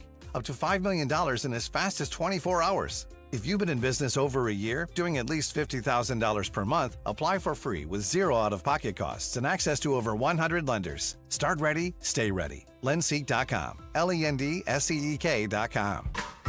Everywhere you look, things are getting more expensive. But at Consumer Cellular, we're lowering the price for those 50 and up. Now you can get unlimited everything for just $35 a line. That's $35 a month for unlimited talk, text, and data. Switch to the carrier ranked #1 in network coverage and customer satisfaction and get unlimited everything for just $35 a month. Call 1-888-FREEDOM or visit Consumer Cellular online or in-store today. Price includes $5 credit for autopay and e-billing. Taxes and fees apply. Data speeds reduced after 35 gigabytes. Rankings done by 2025 ACSI survey. Lanny went to college and racked up huge debt. A little bit over $100,000. For a degree he couldn't use? Now what? I had a friend that went to my computer career. They even helped him get hired immediately after graduation. One of the things I love about IT is that you can work from anywhere you want. You could become an IT pro in just months, including cybersecurity and the basics of AI with zero experience at mycomputercareer.edu. My Computer Career, an elite CompTIA certification partner. It worked for me, and I know it can work for you. This is one student's experience. Individual results vary. Hit the road this season to watch the Birds. Book your road trip with Fans of Philly. Trips are available now for Nashville, Arizona, Chicago, and London. Travel in style with transportation, a pregame party, and game tickets to enjoy the Birds on the road this season with Fans of Philly. The official travel partner of 94 WIP and the Eagles Radio Network. Book now at fansofphilly.com. That's fans with a PH of Philly.com. Progressive Insurance. Protect your family, your phone, and your furry friends with life, electronic device, and pet health insurance. As a veteran of Iraq or Afghanistan, joining IAVA.org really helps in the transition home. It's a network of OIF and OEF vets like me who've got your back here, just like we did over there. That means when you need help navigating the GI Bill, we've got your back. And when you're dealing with the transition home, we've got your back. Or when you just want someone to share stories with, we've got your back. Iraq and Afghanistan Veterans of America is there for you.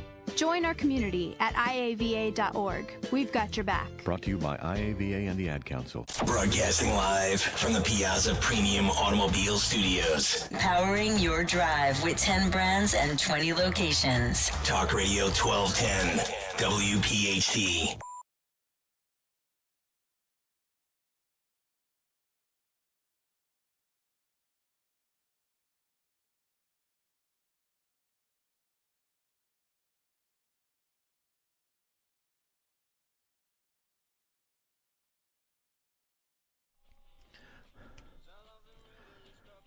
.436 Talk Radio 1210 WPHT. Thanks for tuning in. I'm Casey Bartholomew. I'll be with you until 6, and that's when Rich Zioli comes in. Give us a call. Number here, 855-839-1210. That's 855-839-1210. Sex bots are going to come to your high school child's school.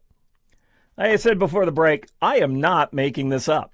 I am looking at a picture of the sex bot in question, and it looks like a sex bot. Everybody knows what I'm talking about, right? They made the robots. The robotics are there, if you had women working on them, if the women would have been in robotics, they probably would have a function, right? The robots would probably already be doing something worthwhile. Instead, we had men working on them, and there are actually sex bots that you can purchase. They're really expensive. I looked because I talk about it on the radio. I'm not going to buy a sex bot, because I can deal with being turned down by my wife. I think I would have a hard time if a sex bot said, "Not tonight, I'm not feeling it." It's that, and I could see that happening. But anyway, so they got the sex bots, and they're building them in Japan, because Japan is an entire country peopled with perverts. But they took one, and that's what it looks like, by the way. And they downloaded it with AI, and they made it super powerful, and it'll kill us all one day, or have sex with us, one of those two. But either way, and it's a robot that will be placed in a high school classroom. Now, it's not moving. It's not a moving robot. It sits still, but the hands and the face move. Really all you need. But either way, the hands and the face move, and they can talk and look at people and recognize, and it's sort of like a Disney sort of animatronic kind of thing, only much better.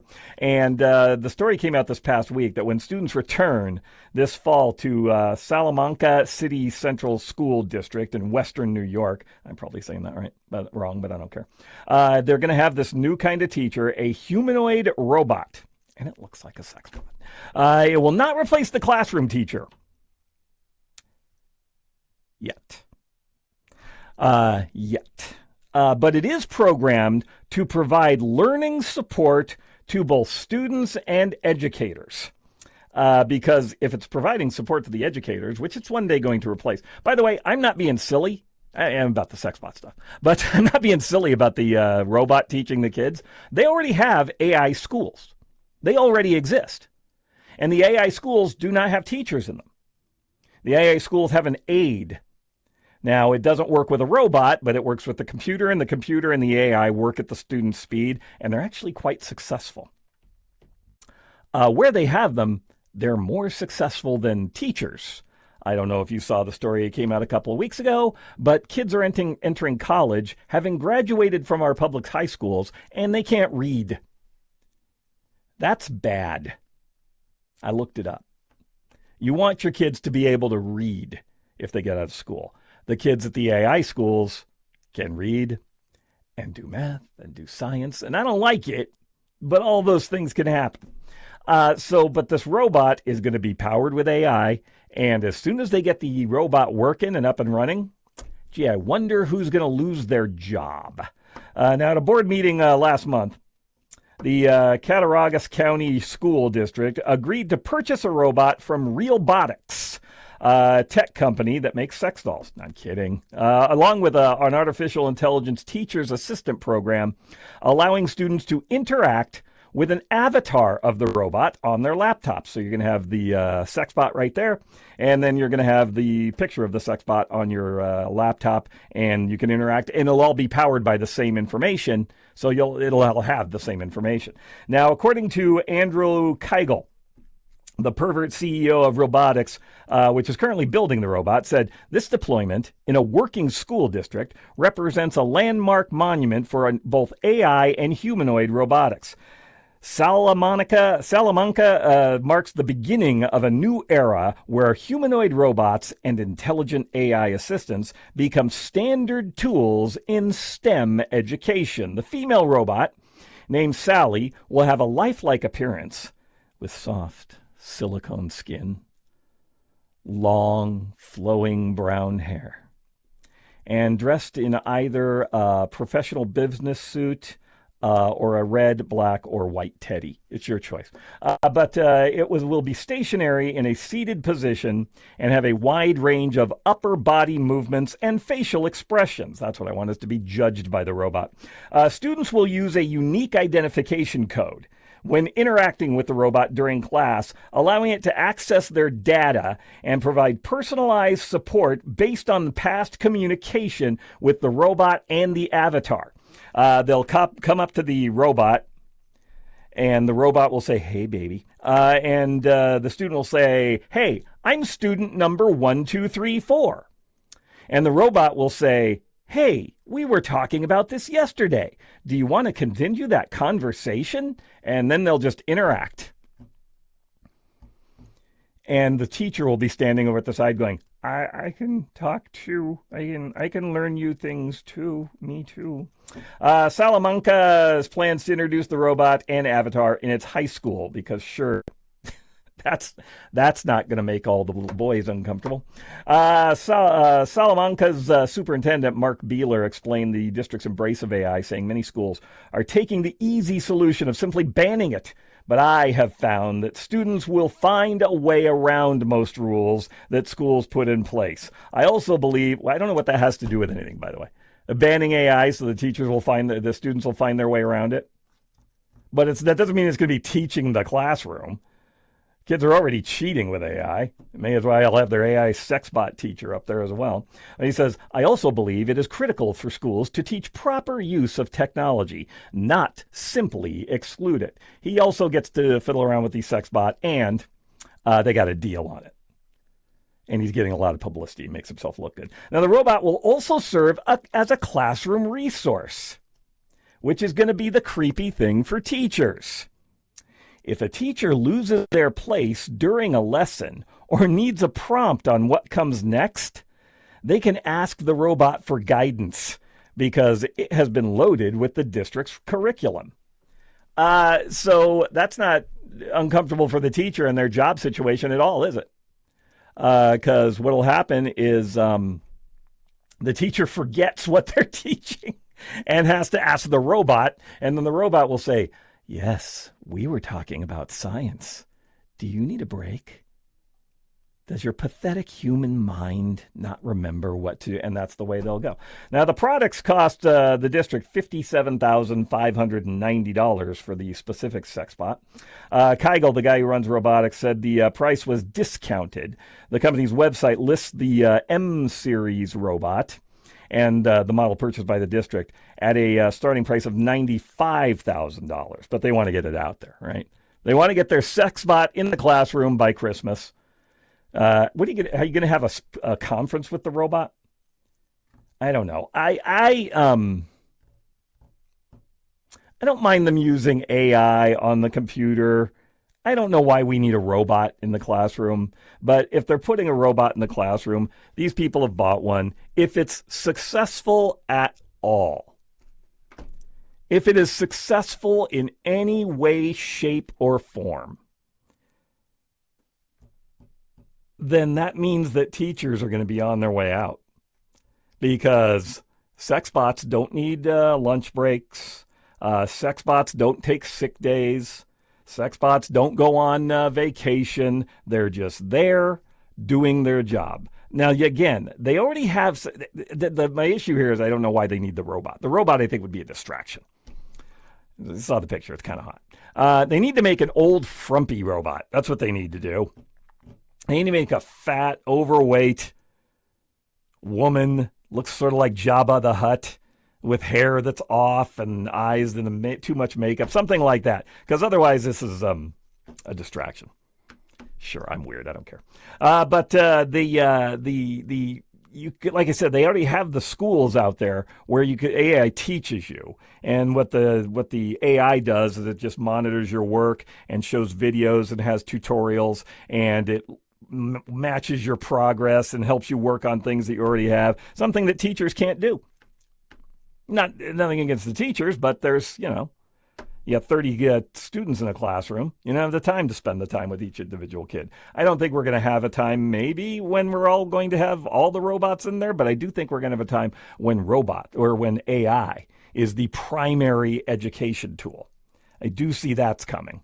And because they're doing it, and it's already better than the teachers who are out there who are teaching our kids not to read and teaching our kids not to do math and giving our kids passing grades when they are drooling on themselves and ain't got no good book learning. I want to know if you think this is a good idea, if you'd have a problem if your kid was taught by a sex bot. 855-839-1210 is the number here. That's 855-839-1210. My name is Casey Bartholomew. It is 4:46. You're listening to Talk Radio 1210 WPHT. The intense July heat is here, and Philadelphia humidity is peaking. Don't wait for your energy bills to skyrocket before realizing your windows are failing. Call the pros at Window Nation now. Right now, you can get 50% off all window styles plus 0 down payment and no payments or interest for 2 years. Get the energy-efficient windows from Window Nation installed in 1 day or less without the hassle. Beat the heat, protect your home, and start saving today. Schedule your fast, free consultation now at windownation.com. There's a reason that potato chips don't come in a clear bag. There's only 8 chips in this bag. That's why. It's only about 2/3 full. The rest is air. It's a lot like opening up your 401k at retirement. You get about 2/3 of it, and the rest goes to Uncle Sam. Jim Cipriotti at the Retire Ready Financial Group can help. His tax mapping process can help forecast what your tax bill will be in the future, and that way you can build a strategy now to potentially decrease your tax bill in retirement. In other words, more for you and less for Uncle Sam. Call today for your complimentary retirement tax mapping report, 610-894-7415. That's 610-894-7415. Or find them online at retirereadyfg.com and get Uncle Sam's greedy hands out of your retirement. Hey, you've had enough. With a complimentary tax mapping report from Jim Cipriotti. Investment advisory services offered through Retire Ready Wealth Management, a registered investment advisor. Insurance and annuities offered through James V. Cipriotti, Retire Ready Financial Group, LLC, NPN number 2083768. The working families of La Una Labor District Council of Pennsylvania, D.C., Maryland, and Virginia are proud contributors to all aspects of growth in this great city. The Labor District Council provides safe, well-trained, productive workers who enable projects to be done on time and under budget. We appreciate our signatory contractors and their commitment to fairness and equality. Laborers, we're building a better future today. Brought to you by the Laborers District Council Licit Fund.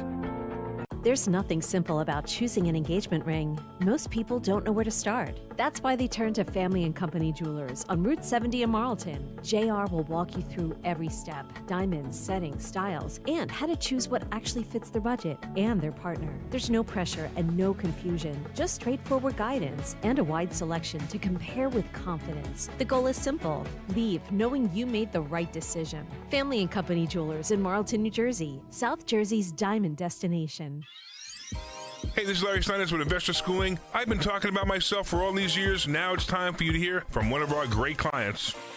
Investor Schooling lives up to the promises. Larry's a great teacher, teaches about the whole new approach to thinking about money. I've taken to heart many of the things that he's taught me, and my financial life has improved. Come to Investor Schooling, and you could be just like Charlie and change your financial life. Go to investorschooling.com. We will see you Thursday. Uh-oh, Brad's buzzed. Oh, yeah? Yeah, he's starting with the woots. And now a speech. I just want to say that friendship is about heart and brain. Who's with me? Good thing is, he knows when he's buzzed. And my brain is saying, when it's time to go home, somebody call me a ride. Love that guy. Me too. Know your buzzed warning signs? Call for a ride when it's time to go home. Buzz driving is drunk driving. A message from NHTSA and the Ad Council. To 15-year-old Harper, buying an $80 vintage rock t-shirt is a great investment. To Harper's mom, this logic has a few holes in it. So she helped Harper open a Wells Fargo Clear Access banking account. With no overdraft fees and tools to track spending, Harper's learning, one heavy metal tee at a time. However you make money work, Wells Fargo can work with that. Terms apply. Visit wellsfargo.com/deposit disclosures for fees and details. Be sure to follow Talk Radio 1210 WPHT on the free Odyssey app. Download it now.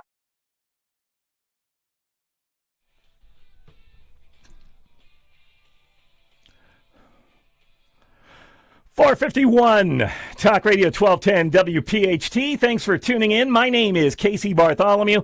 I'm sitting in today. I'll be with you until 6. That'll be when Rich Zioli comes on.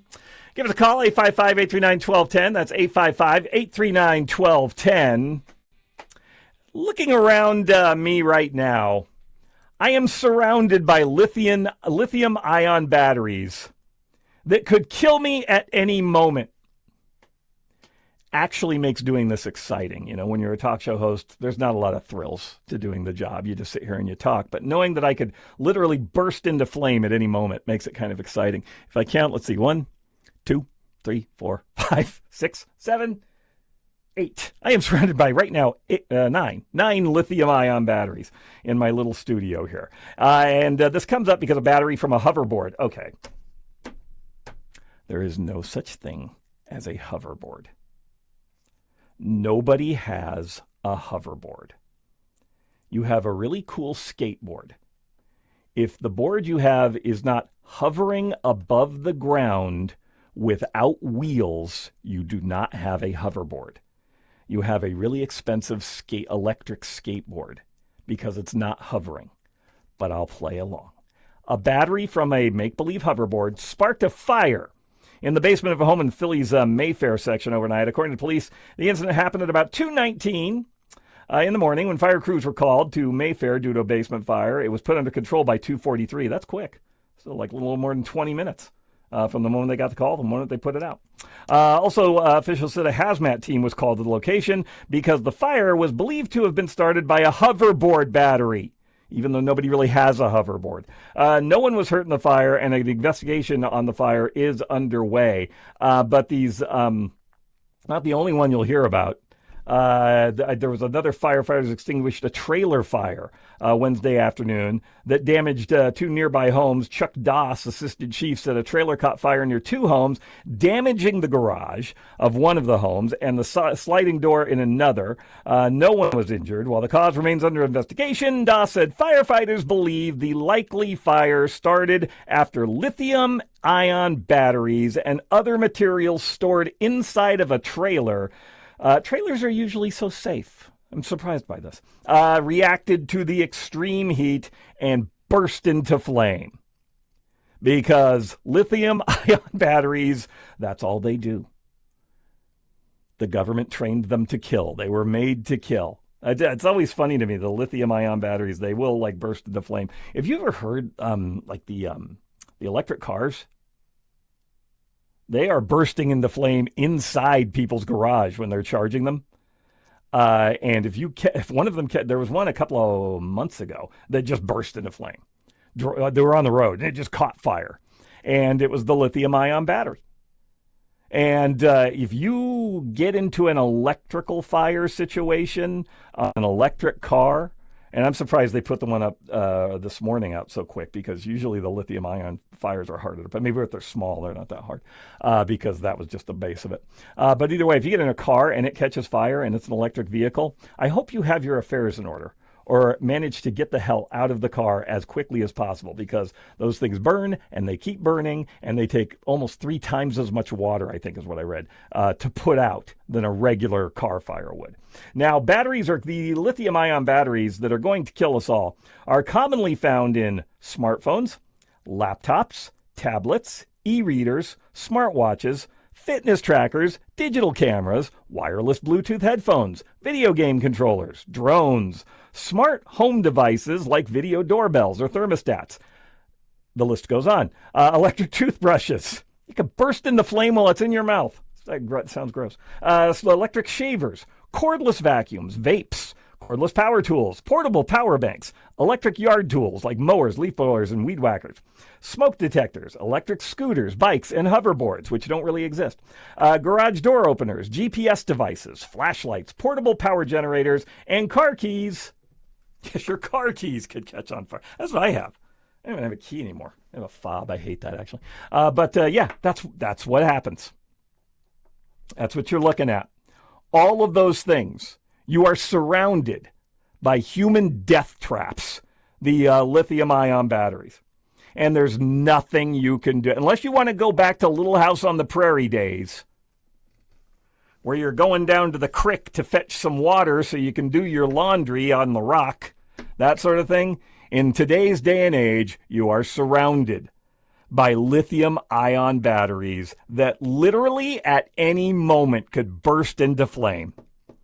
There's warnings on all of them. Now, are they going to? Probably not, But this should, this another aspect of this I didn't even think about when I saw the story. This is why they're thinking about start limiting things that you can bring on an airplane or pack in your luggage that goes in the luggage hold. Because if something catches fire down there, there's nobody down there. The plane just catches fire and then it crashes and everybody dies. All because you brought your tablet with you and didn't want to carry it on to the plane. It's all your fault, and you're going to go to hell. So anyway, that's what you got going on. All right, when we come back, we're going to talk to you about the latest polls, presidential and congressional. Pretty bad. That's all coming up for Republicans anyway. My name is Casey Bartholomew. It is 4:57. You're listening to Talk Radio 1210 WPHT. This year, America celebrates 250 years. 2.5 centuries of courage, sacrifice, and family stories passed down from one generation to the next. Hi, I'm Nick Mako. And I'm Adam Baselogger, founders of Legacy Box. Your family's piece of the American story is sitting in an attic or closet right now, trapped on aging VHS tapes, camcorder tapes, film reels, and fading photos. Those boxes hold moments you can never recreate. Your wedding day, your children's voices when they were little, grandparents coming back to life on screen. Over 2 million families have trusted Legacy Box. And we've just partnered with the USO to digitize fragile handwritten letters from World War II, helping preserve American history for future generations. As America turns 250, remember that your family is a part of the American story. Preserving those voices, faces, and moments is a part of your responsibility to the next generation. Don't let them disappear on your watch. Visit legacybox.com/radio for our amazing America 250 sale. That's legacybox.com/radio to save. Man, I love this place. I've been surfing here since I was a kid. Now, seeing my grandson out on the water, it means everything to me. Watching him and taking in the blue waves, the sea breeze, the blurry horizon. If you have geographic atrophy, or GA, subtle changes in vision could mean it's progressing toward irreversible vision loss. Izervay is proven to slow GA progression and could help preserve your vision for longer, so you may keep seeing the world around you. Izervay, or avacincaptad pegol, is an eye injection. Don't take it if you have an infection or active swelling in or around your eye. Izervay can cause eye infection, retinal detachment, or increased risk of wet AMD. Izervay may cause blood in the white of the eye, blurred vision, or a temporary increase in eye pressure. Do not drive or use machinery until vision has recovered after an eye injection or exam. Ask your retina specialist how you can slow your GA with Izervay. To learn more, call 1-855-IZERVAY or go to izervay.com. Paid for by Astellas Pharma. Looking for an auto repair shop you can actually trust? McCullough's Auto Repair has been serving Delco since 1999. They believe honesty, fairness, and friendly service still matter. Chuck and Ralph run the place. No matter your car's issue, they'll explain it in plain English and help you decide what really needs to be done now and what can wait. Chuck's motto is, I'll never steer you wrong. Call McCullough's at 610-446-1230 and ask for Chuck or Ralph. Or visit McCulloughsAutoRepair.com. You know what I don't like? Paying for something twice. I can't stand that. Hey, it's Rich Zioli. That's why when it comes to your roof, siding, doors, and windows, there's only one call you should make, and that's to my guys at Emmons Roofing and Siding. Emmons is a platinum Owens Corning contractor, which means that Owens Corning backs not just the shingles, but the workmanship as well for life. That's right, for life. Roofing, siding, windows, doors, residential or commercial, done right the first time, every time. Go to emmonsroofing.com. From ABC News, I'm Lindsay Davis, anchor of Prime, streaming weeknights on ABC News Live. The U.S. has carried out nearly 2 weeks of airstrikes against Iran, and Iran is widening the conflict in the region with maritime traffic stalled in the Strait of Hormuz and Houthis targeting ships in the Red Sea. ABC's Martha Raddatz has more. Iranian-backed militants in Yemen taking aim at 2 Saudi oil tankers in the Red Sea in an attempt to block international shipping, choking another key waterway that could have ripple effects for the world economy. A barrel of Brent crude now tops $100. In Minnesota, Vance Belter was sentenced to 2 life terms plus 40 years in prison for killing Democratic state lawmaker Melissa Hortman and her husband last year and targeting another lawmaker and his wife the same day. ABC's Peter Haralambous says Belter pleaded guilty last month, taking the death penalty off the table. He admitted to carrying out what prosecutors called a night of terror that shook Minnesota to its core when he disguised himself as a member of law enforcement, assassinated a top Democrat in the Minnesota House and her husband, and severely injured a state senator and his wife. Protests broke out in Madison, Wisconsin, following a deadly encounter between police and a black man yesterday in broad daylight. Officers responded to reports of a person trying to open car doors. Police say the man was armed with a knife and fled on a bike. Officers caught up with him, and video circulating online appears to show the man wrestled to the ground before 3 shots are fired. At a briefing today, Common Council President Sabrina Madison questioned the escalation. Corey has a family. The family poured into him, and Corey's family won't get to see his family's hopes and dreams for him. The mayor is also calling for a full review. At least 2 people are unaccounted for following severe flooding in West Virginia. The governor says water rescues continue, and severe storms are also inundating North Carolina and Virginia. Flood alerts could stretch into the weekend. You're listening to ABC News. If you haven't switched to Pure Talk because you're not sure their coverage is every bit as reliable as Big Wireless, why not take them for a test drive? For a limited time, Pure Talk is offering any of their plans for just $15 a month for the first 3 months, including their top-tier unlimited data plan. No contracts, no commitments, just a great deal on a high-speed network with unlimited data from an American wireless company. Dial pound 250, say Mike Rowe, and let the savings begin. These days, heading back to school means more than pencils and notebooks. It means laptops, tablets, online accounts, and a lot of personal information moving across the internet. WebRoot Total Protection gives families powerful online defense tools with antivirus, VPN, cloud backup, identity protection, and more, helping keep your digital life secure throughout the school year and beyond. Go to webroot.com/radio and get 60% off today. That's webroot.com/radio for 60% off. Live a better digital life with WebRoot, because peace of mind shouldn't be optional. I'm Lindsay Davis. For the latest on today's headlines, be sure to watch Prime tonight, starting at 7 Eastern on ABC News Live. Now with more news, here's Michelle Franzen. In the series of measures passed in the House yesterday, lawmakers approving legislation aimed at preventing members of Congress from trading stocks linked to corporations. Here's ABC's Stephen Portnoy. The bill that's passed the House would essentially impose fines payable to the respective House of Congress for members who buy corporate stocks. The bill would cover their spouses and dependent children, too. This is a popular idea in Congress, but only 13 House Democrats voted for the measure because GOP leaders also included voter ID provisions in the bill. It now moves to the Senate, where Democrats could block it unless those voter ID provisions are taken out. The bill does not extend to members of the executive branch.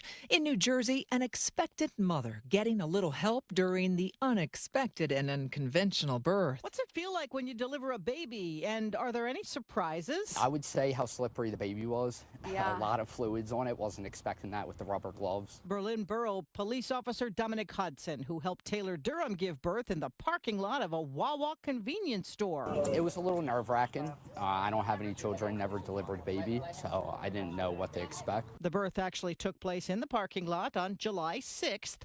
Mom and police officer and baby were all reunited this week. ABC's Sherry Preston. I'm Michelle Franzen. ABC News. If you haven't switched to Pure Talk because you're not sure their coverage is every bit as reliable as Big Wireless, why not take them for a test drive?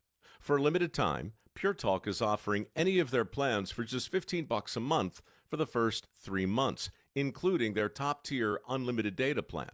No contracts, no commitments, just a great deal on a high-speed network with unlimited data from an American wireless company.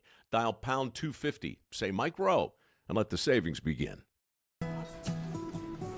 Do you let other people order for you at a restaurant? He'll have the saumon lyonnaise. No, I won't. Or pick the movie you're gonna see? She'd like a ticket to Attack on Rage Mountain. Really? Yeah, come on. So why would you let others make all the important decisions about how your life is going to be when you get older? I mean, is it okay with you if your kids decide where you're going to live? My kids? Are you out? Are you kidding? Or perfect strangers choose who'll be taking care of you? Not gonna happen. No, Better visit longtermcare.gov, the trusted information site that helps you find your own path forward without selling you anything. It takes you step by step through everything you need to consider about aging and all your options. longtermcare.gov. Stay in charge by planning now or pay later. How about a mohawk? How about a mohawk? How about I put my foot right... Oh, hi, honey. WPHT, HD, WOGL, HD3, Philadelphia. From the Piazza Auto Group Studios, experience the power of one with 8 brands and 25 locations. Always live on the free Odyssey app. Now, The Drive at 5. 30 minutes of nonstop talk from Talk Radio 1210 WPHT. 506 Talk Radio 1210 WPHT. Thanks for tuning in. I'm Casey Bartholomew. I'll be with you until 6 o'clock. That's another hour, and that is when the great Rich Zeoli comes on. 855-839-1210 is our number. That's 855-839-1210.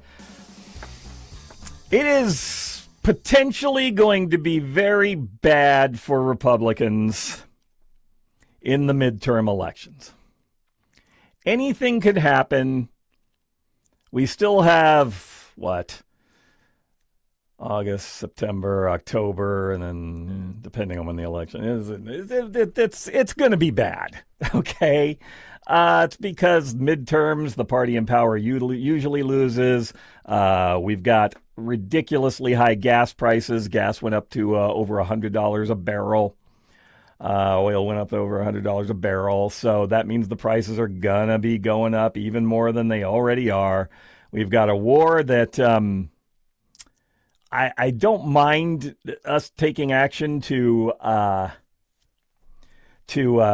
prevent Iran from having a nuclear weapon, but it does seem that we didn't really think it out very well.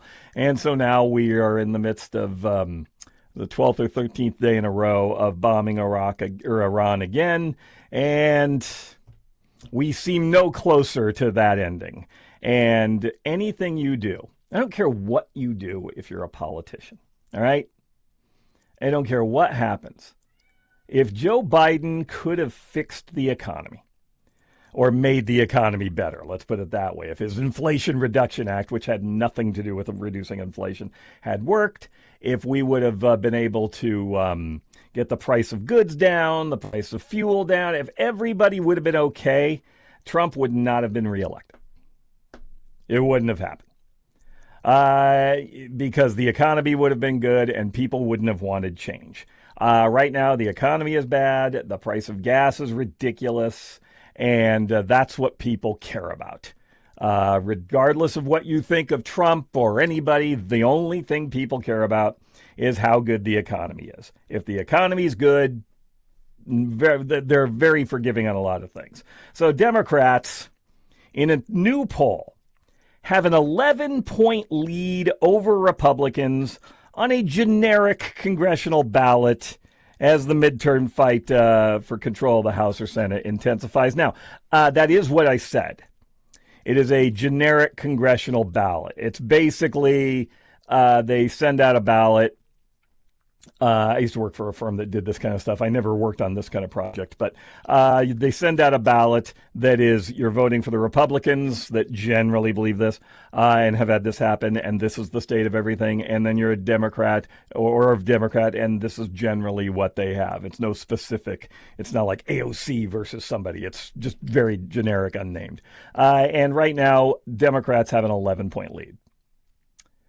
It's a pretty damn big lead, with just a couple of months left. And the war doesn't seem to be going better. The war in Iran doesn't seem to be ending anytime soon. The price of gas seems to be constantly moving upward. And until they can get that squared away. Now, there is the possibility anything can change, anything can happen. But in that generic poll, that's where we stand right now. Now, a national survey from Emerson College, the polling group, found 53% of voters sided with the generic Democrat, which is up 3 points from last month, which doesn't sound that's only 53%. That's just over half. That's probably within the margin of error. But only 42% sided with the generic Republican candidate, which, again, is up 2 points from the last month. The Democratic number was up 3 points from the last month. Things tend to get tighter as you get closer to an election. But either way, I don't, it's not looking good. We can be hopeful, but it's not looking good. I tell you why, this is something I think they should push. If we get a Democratic House, Trump will be impeached again. If the Democrats take over the House, Trump will be impeached because that is their only tool for dealing with him. He will probably be convicted and not removed from office is probably what's going to happen because that's usually the way they go through. But if they get the opportunity to impeach Trump again, and there are Democratic lawmakers who are just chomping at the bit for the opportunity to impeach Trump again, and if they do that, he won't be removed from office, but you're going to have to deal with that. But what they should do is just sit tight and realize that he's got 2 years left, a little more than 2 years left, and just ride it out and try to do something in the 2028. They won't do that because they're politicians. Politicians are stupid. And they're not going to realize that every time there is some sort of impeachment issue like that, it always makes the impeaching side look bad in modern era. It always makes like the Republicans didn't look great when they impeached Clinton. The Democrats didn't look great when they went after Trump. It's just the way it goes, and they're going to go after him again. Now, Spencer Kimball, executive director of Emerson College Polling, noted that women voters tend to break for the Democratic candidate by a 27-point margin. There was a time when if any woman or if all women, it's identity politics, but there was a time where if all women voted for Democrats and never voted for a Republican, there was never going to be a Republican person winning office. Fortunately, women think for themselves. But at this point in time, it's a 27-point margin. That's pretty big, and it's driving Democrats to a significant lead on the ballot. When men were more split, siding with the Democratic candidate by a 5-point margin. So in this particular case, Republicans aren't winning anything. Now, there's a caveat to this, as there is to everything, with the redistricting and the gerrymandering and everything that's going on. It's going to be more race-specific on things, and that could keep things tight. Right now, they're looking at it, and it looks like the Democrats, based on an aggregate, the Democrats are going to take the House, which means Trump will be impeached again. Even though he didn't do anything to be impeached, he'll be impeached again. They'll take the House, but the Republicans are going to have the Senate based on a 50-50 tie. Now, that can change because J.D. Vance will be the tying vote. Now, that could change on anything. That could change on a dime for anything, but that's the way it's looking right now. I want to know if you have any predictions or are confident. Obviously, we're talking to a talk radio audience, and most people listen to talk radio tend to lean Republican. But I want to know if you are confident heading into the midterms. Because while I am a Republican, I am realistic. And right now, it don't look good. Right now, it don't look good at all. But I want to hear your take. And then we got some more numbers here to play. And there's also some Trump-specific numbers that are just making it look bad for the midterms. But the number here is 855-839-1210. That's 855-839-1210. Now, there are other polling. Decision Desk HQ's polling averages put Democrats at an advantage of roughly 4 points, with around 46% to the GOP's 42%. That's not generic, so that may be better because that's not generic. That's more specific. This includes July polling from YouGov, The Economist, which found Democrats up 5 points in the latest survey, and from Morning Consult, which put Democrats up just 3 points, and it marks a slight tightening of the margin since last month. Pollster Nate Silver, that's a great name, averages show Democrats with a 6-point lead, putting the party at 48% to Republicans' 42%. Democrats are heading into this fall's elections against the backdrop of a historic trend that the party out of power gains ground during the midterm cycles, which is, again, that's usually what happens. Not always, but usually. And the latest polls show that they have a path to flipping either chamber. Just over 100 days from the election, the Decision Desk HQ's forecast suggests Democrats are narrowly favored to net the seats they need to flip the House, while the Senate leans slightly towards Republican. The data right now. Now, again, there is 100 days. The war could end. The price of gas could go down. Any number of things can happen, right? There could be October surprises. You never know. Any number of things that could happen. But right now, the data does suggest 100 days out that Democrats could win a 224 to 211 advantage in the House, while Republicans would narrowly retain power in a 50-50 Senate with Vice President Vance as the tiebreaker vote. So what that means is that Trump won't be, he'll be impeached, but he won't be removed from office. Unless the Democrats pull their heads out of their collective asses and say, let's just ride this out. It's only 2 years. We'll control him from a legislative standpoint. We're not going to control him from an impeachment standpoint. But that would require thought. And politicians aren't very good at thought or thinking or anything like that. The numbers don't get better when we're talking about specifically about the president. A majority of Americans disapprove of President Trump's job performance right now, according to a new poll from The Economist YouGov that was released Tuesday. 36% of respondents said that they either strongly or somewhat approve of the way the president is handling his job, while 60% said that they either strongly or somewhat disapprove. 4% said, I don't know. Why? How do you... I'm always baffled by that. Again, I used to work for a company that did polling. And it was always, we would always say the same thing. There were some things that's like, well, if the economy's going good and things are pretty even and, nothing horrible is happening, there's no war, anything like that going on, then you could see why somebody would be like, I don't know, I feel like things could be indifferent. How do you look at the climate today? With politics the way it is today, and just go, I don't know nothing about nothing. It's like, are we going to the Appalachians? Are we going to the Tennessee Smoky Mountain people who sleep with their sisters and don't know anything? I mean, is that the 4% of people who just, I don't know. I ain't got no internet. I don't know what's happening out there. The people who have no opinion whatsoever. And they're talking to a pollster.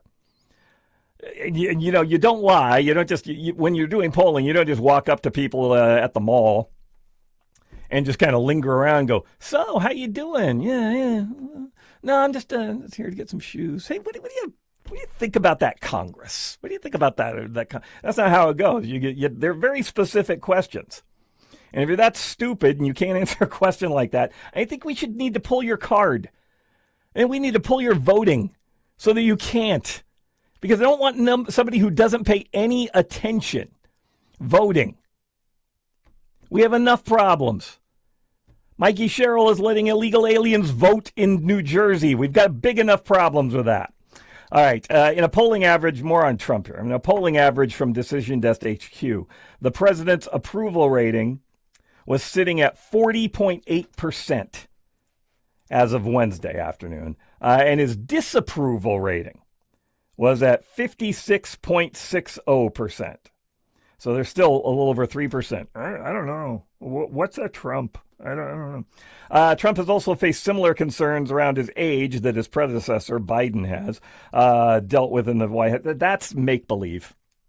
I'm sorry. Joe Biden was incompetent and incapable of doing his job. We all know that, all right? He couldn't stay awake. He couldn't walk upright. He couldn't remember things, all that kind of stuff. You don't see that kind of stuff with Trump. If it's like that, you got to call it out. If you're going to call it out for one side, you got to call it out for both sides. I don't see that with Trump. What that is people who are trying to save face. The people who are complaining that Trump is old and incapable of doing his job are the same people who said that Joe Biden would walk into the Oval Office on his hands, do a couple of backflips, wrestle a bear, do complicated calculus equations in his head and give everybody the answers, and everything was phenomenal. But he also needed to be in bed with a glass of warm milk by 8 p.m. All right, those are the people who are complaining about Trump right now. They're lying like liars because they're trying to make it seem like, no, it's just true. Yeah, Trump's old too. But we're not seeing any of the same stuff with Trump. Trump goes out. Biden wouldn't answer any questions from anybody unless he knew the questions. He would get a list of people to ask that were friendlies, and he would call on them and nobody else. You couldn't go outside of the scope of the question, and that was the end of it. Trump will at least take on all comers. Does he kind of meander sometimes and just say stuff for the sake of saying stuff? I think that's true. But Biden was basically a lump of coal. At least Trump will interact with people. So you can't say that's again, now all that is saving face from the last idiot that was in office. But anyway, I digress. The poll found that 52% of respondents said that the president is too old to hold his job, while 36% said he wasn't too old. And then there's 11%. I don't know. I don't know nothing. I do think there should be an age limit on presidents, by the way. I think 75. Maybe should be the age of 70, maybe should be the age limit. You've got to be, I think we talked about that last week when I was on, but you got to be 35 to be the president.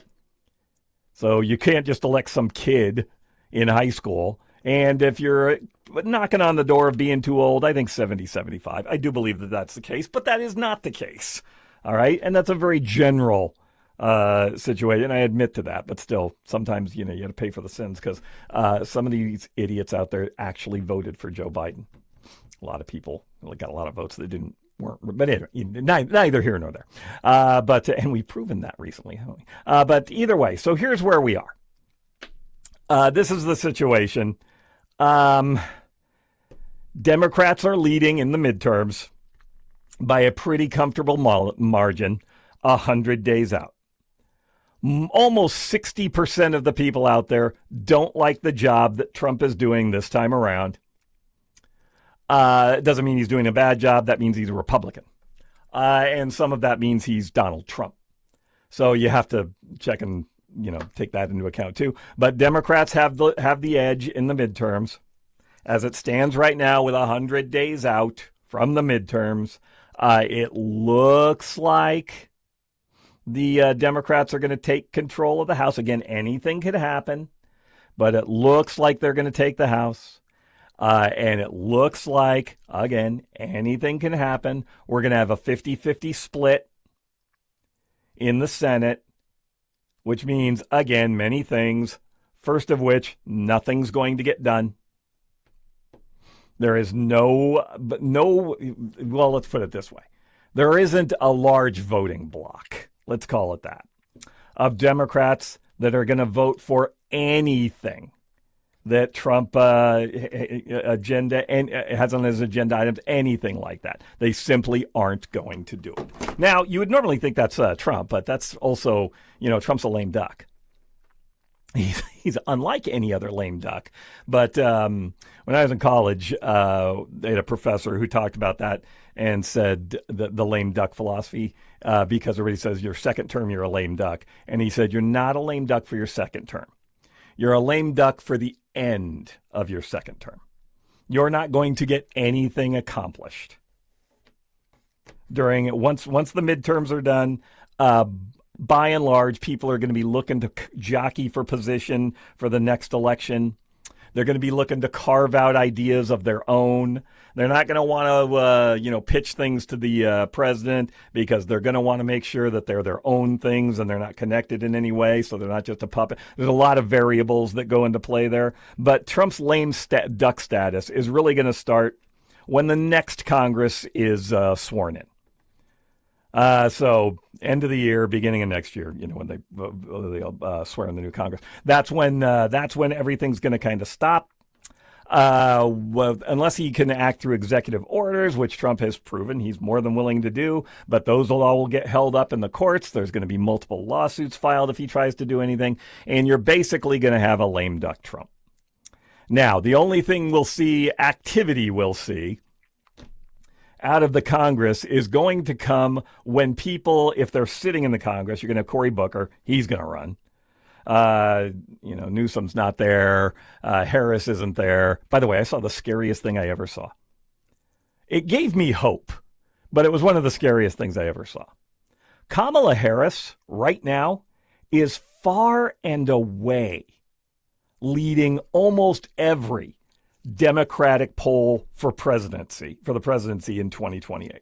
Far and away. And it's all name recognition right now.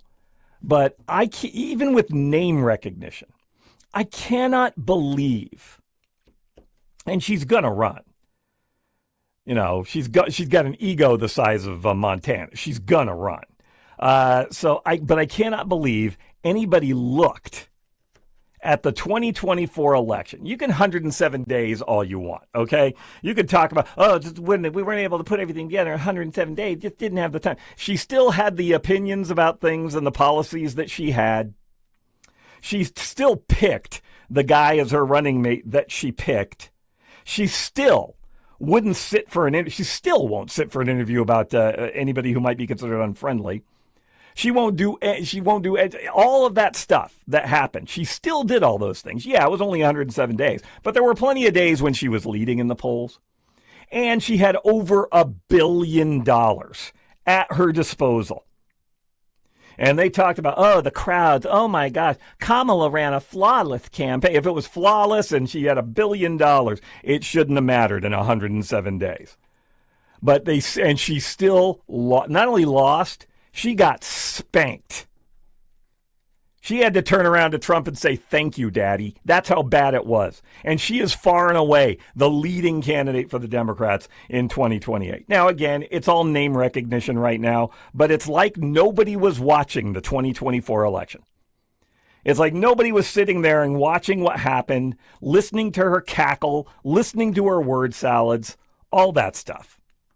I'm not afraid of, I'm afraid of her just because, and I'm not afraid of her, but just because she's still getting that edge. She's still getting that notice. People are still willing to vote for her, even though it's all name recognition right now. People are still willing to vote for her.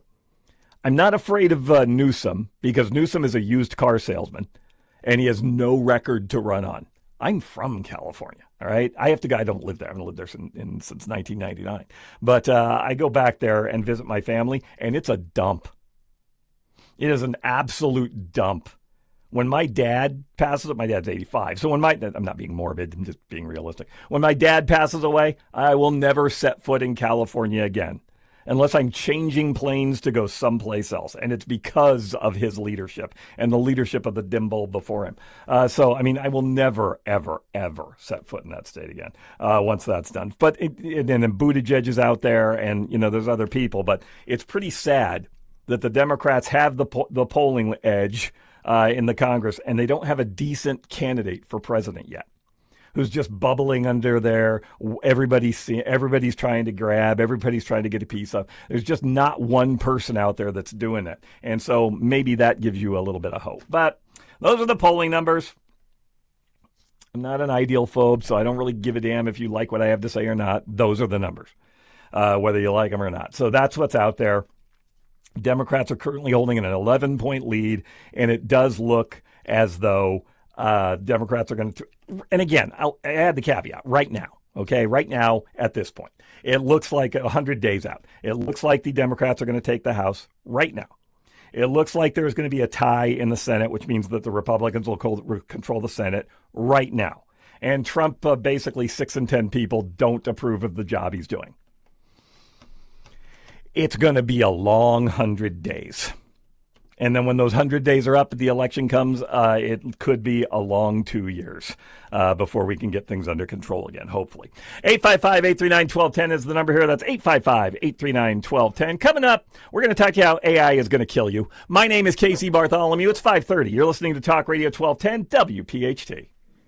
Now you can listen to Talk Radio 1210 WPHT on the iHeartRadio app. You take care of your dog out of love and responsibility. But what if every scoop that you're feeding them is slowly making them sicker? Not because you're a bad pet owner, but because the pet food industry never told you the truth. Greetings, naturopathic Dr. Dennis Black, Amazon #1 best-selling author and founder of Rough Greens here. Dog food is dead food, stripped of every live nutrient that your dog needs. That's where Rough Greens comes in. Just sprinkle it on top of whatever you're already feeding them. It's packed with live probiotics, enzymes, omega oils, and over 20 live vitamins and minerals, all natural and made in the USA. Thousands of dog owners are watching their pets transform. More energy, shinier coat, better mobility, and your dog could be next. Take the Rough Greens 90-day challenge. Give us 90 days and we'll give you a healthier dog, guaranteed. Get a free Jumpstart trial bag for your dog today. You just cover the shipping. Go to roughgreens.com. Use discount code USA. That's RUFFgreens.com. Discount code USA.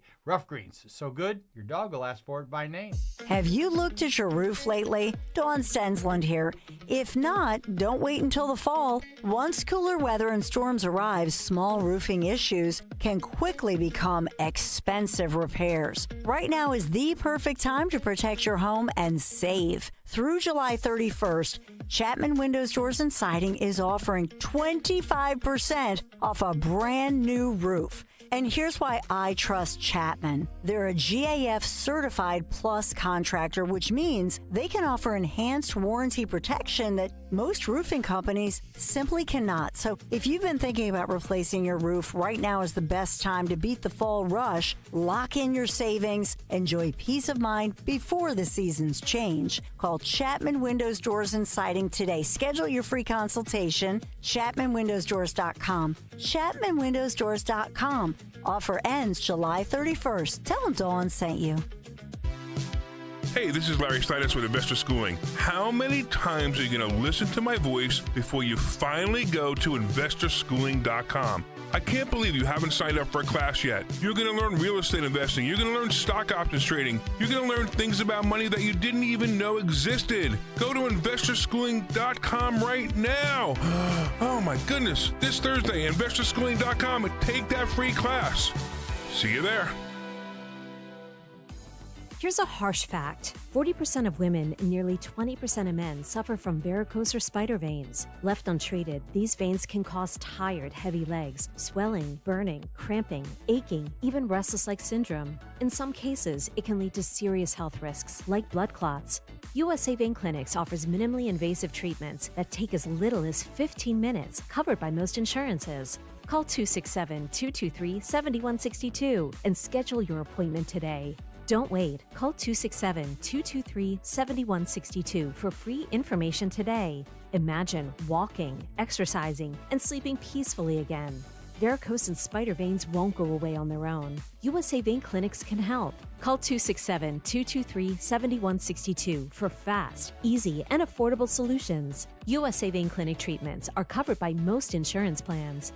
Don't put this off any longer. Call 267-223-7162. Jim Cipriotti at Retire Ready Financial Group doesn't need Google to know you're worried about retirement. Between inflation, rising taxes, and the uncertainty about Social Security, he understands. That's why he offers a complimentary retirement second opinion. It's a no-obligation meeting for you to talk about your concerns about retirement. You want to know if you're going to be okay? Let's find out. 610-894-7415 or go online, retirereadyfg.com. Insurance and annuities offered through James V. Cipriotti, NPN number 2083768. For a complete list of Talk Radio 1210 WPHT's contest rules, go to 1210WPHT.com/rules. Talk Radio 1210 WPHT from the Piazza Auto Group studios. Experience the power of one with 8 brands and 25 locations.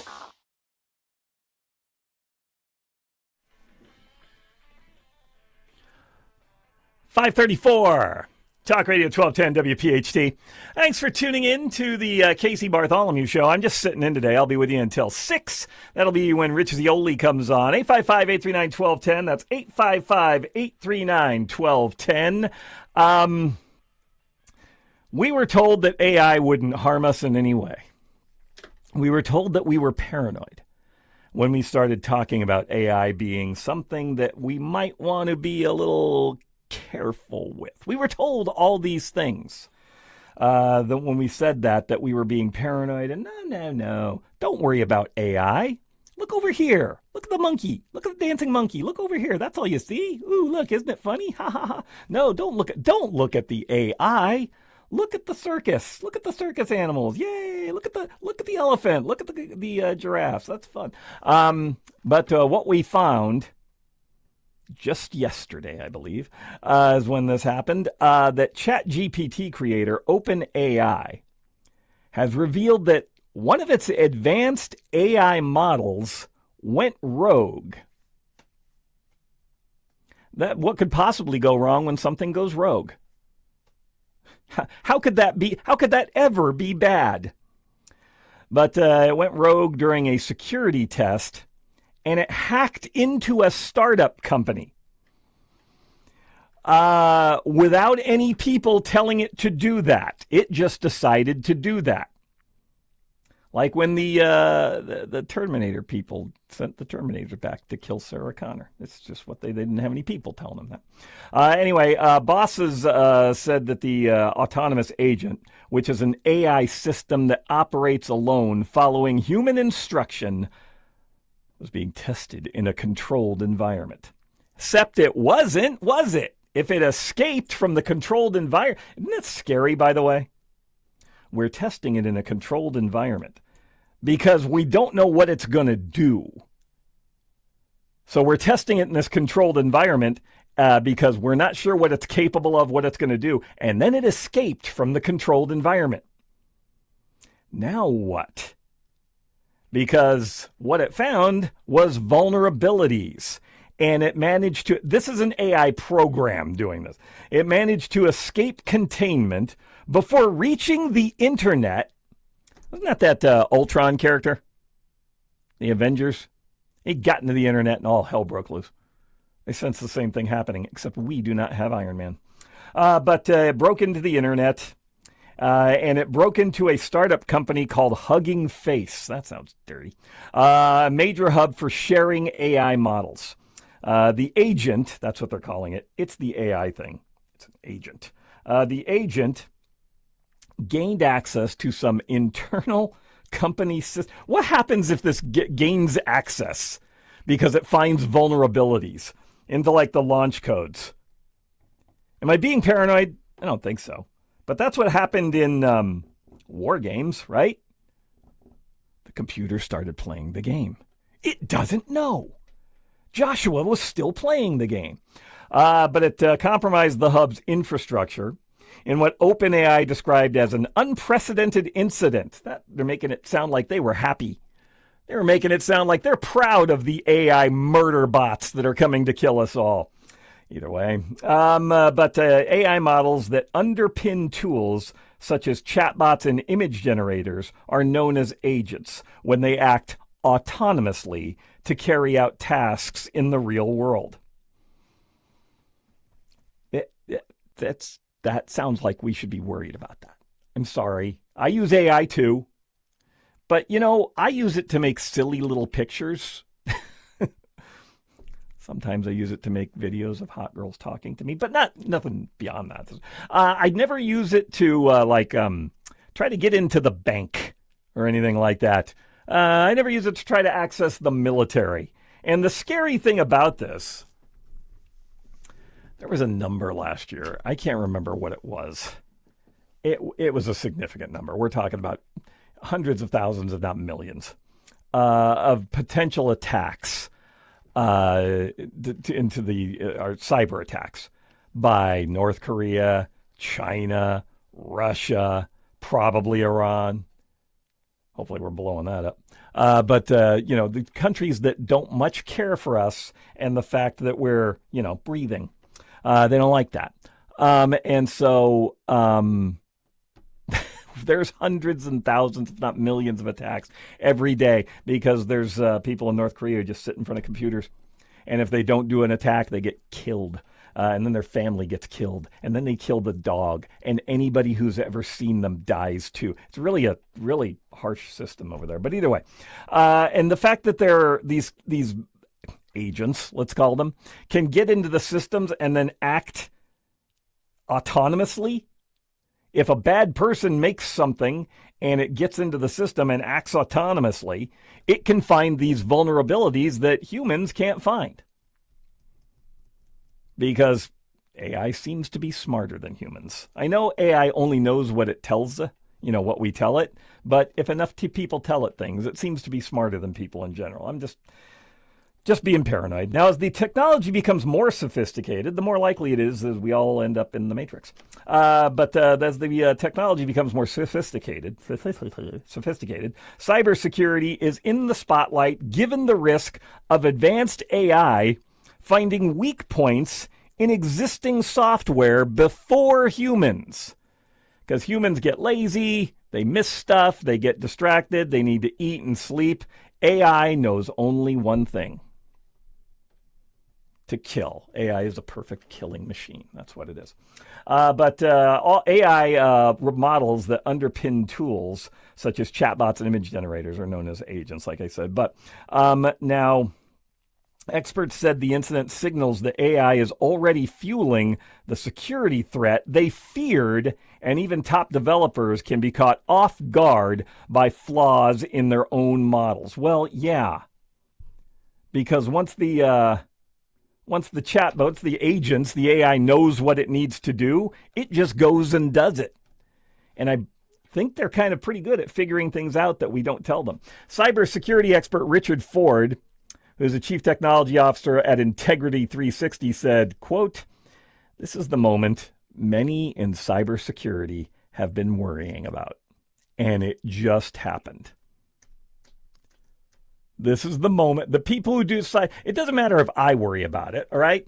I'm a boneheaded radio talk show host. Who cares if I'm worried about AI? Nobody. But if the cybersecurity experts, the people whose job it is to protect us and make sure that foreign agents or AI murder bots don't come and kill us, if they're worried about this, that gives me a little bit of a concern. No, I took that back. It gives me a lot of concern. But anyway, Ford said, until now, we've seen attackers use AI to automate parts of an attack. But this is one of the first very public examples of an AI agent independently identifying a weakness, escaping what should have been a secure environment, and attempting to compromise another organization. And you know now that North Korea, China, Russia, the parts of Iran that aren't being bombed, they're all working on this, because if they can get into our systems, that's where we keep the launch codes, if I'm not mistaken. And if they can train an AI to learn this sort of stuff, then we've got problems. Now, am I being paranoid? Sure. Absolutely. It's my job. But it did happen, didn't it? It did happen in what was supposed to be a controlled, safe environment so that the cybersecurity experts could learn about this stuff and figure out what to do with it. And it escaped and did something that it wasn't supposed to do. So, yeah, I'm a little worried. Ford went on to say, the cybersecurity expert went on to say, it also reinforces that AI doesn't replace the fundamentals of cybersecurity. He's trying to cover his own ass there.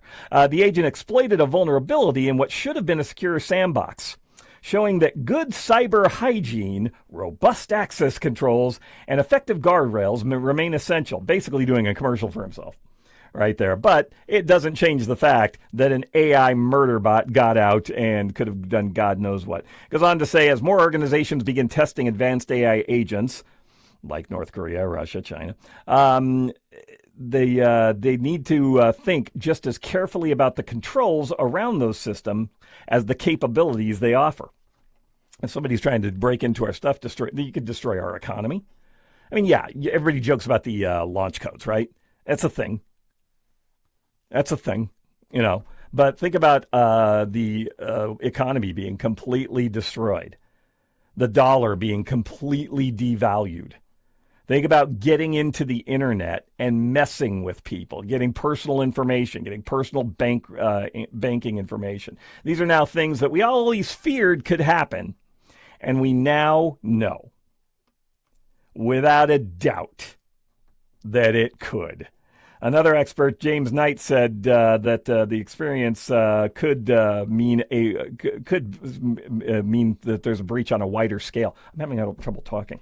He said, imagine the capabilities that a nation-state actor could amass where their cyber warfare unit employs massive agent AI hacking power with the ability for it to target 1 million businesses a day. Like I was just talking about. There goes the economy. We're all screwed if that happens. And at this point in time, it doesn't sound, it sounds like there's something we could do about it, better security, but we have to be better than the AI. And the AI appears to be a tad bit smarter than all of us.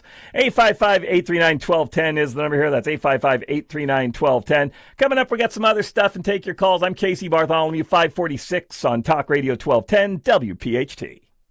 Attention. Have you racked up $10,000 or more in credit card debt?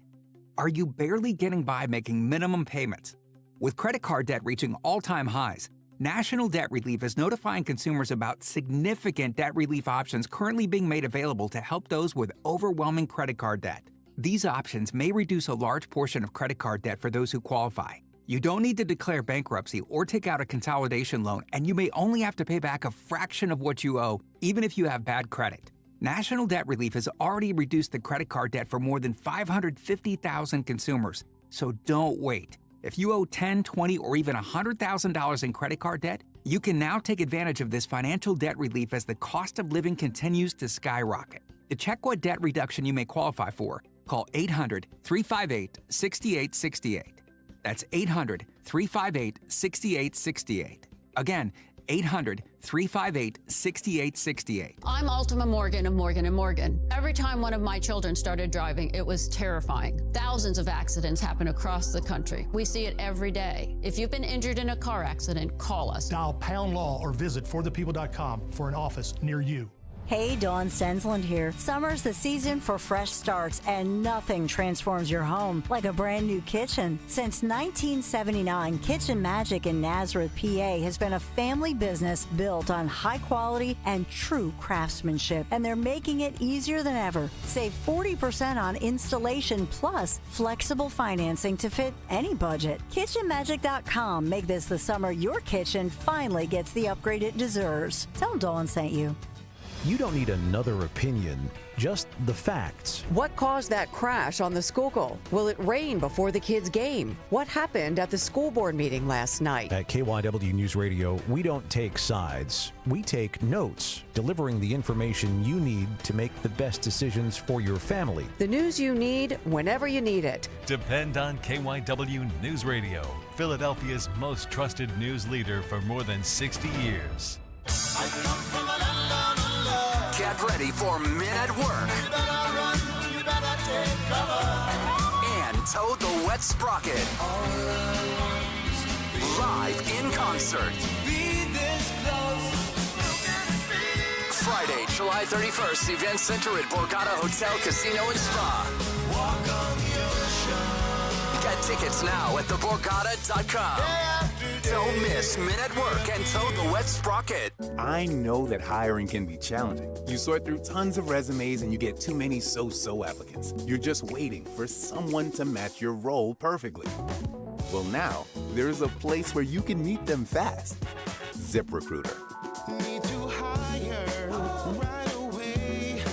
Start your search for strong candidates. The right fit awaits. Build your team, build it sooner. Meet your match on ZipRecruiter. Just head to ZipRecruiter.com/free right now to try it for free. And you're on your way to meeting your match. 4 out of 5 employers who post on ZipRecruiter get a quality candidate within the first day. So try it now. Go to ZipRecruiter.com/free. Once again, that's ZipRecruiter.com/free.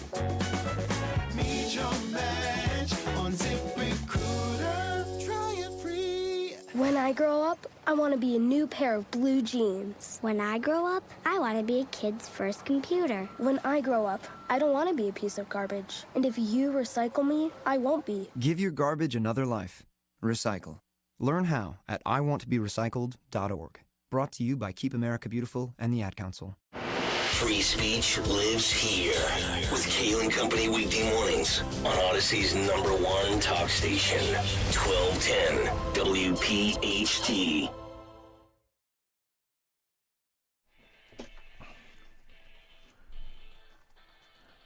.550 Talk Radio 1210 WPHT.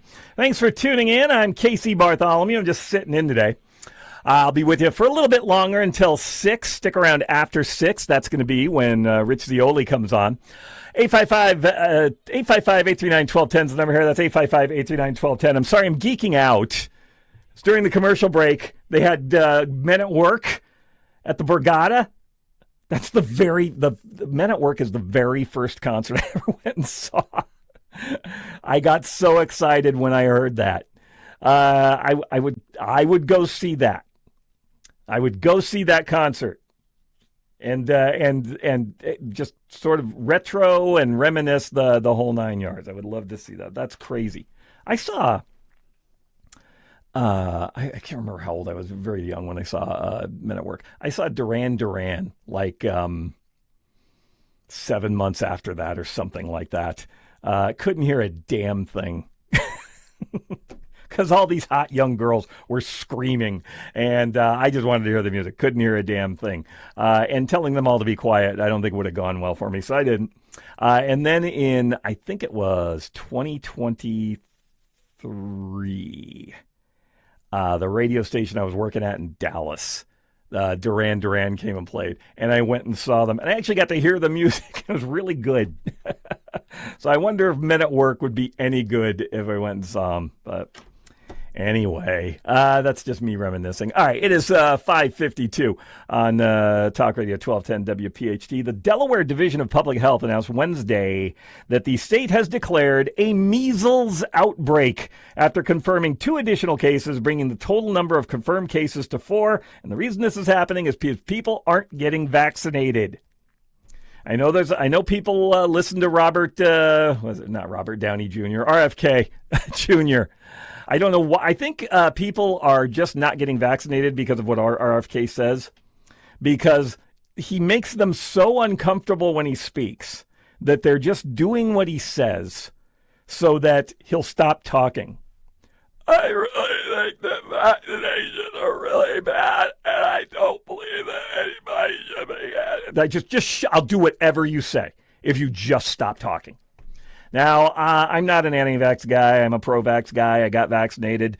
I get vaccinated my kids. I do that stuff. There's a reason why measles went away. There's a reason why whooping cough went away. I understand completely the concerns about the COVID vaccine and how quickly it was brought out. I got the initial vaccine. I haven't gotten it since. But the standard vaccinations, I will get a flu shot. I have a major problem with this stuff. If even me will go get that stuff done. And I think most people should, because I am terrified of not vaccines. I'm not terrified of vaccines. I'm terrified of needles. I'm not joking. It's comical. All right? It is actually funny. I have to be not held down, but I have to have, they put pressure on me.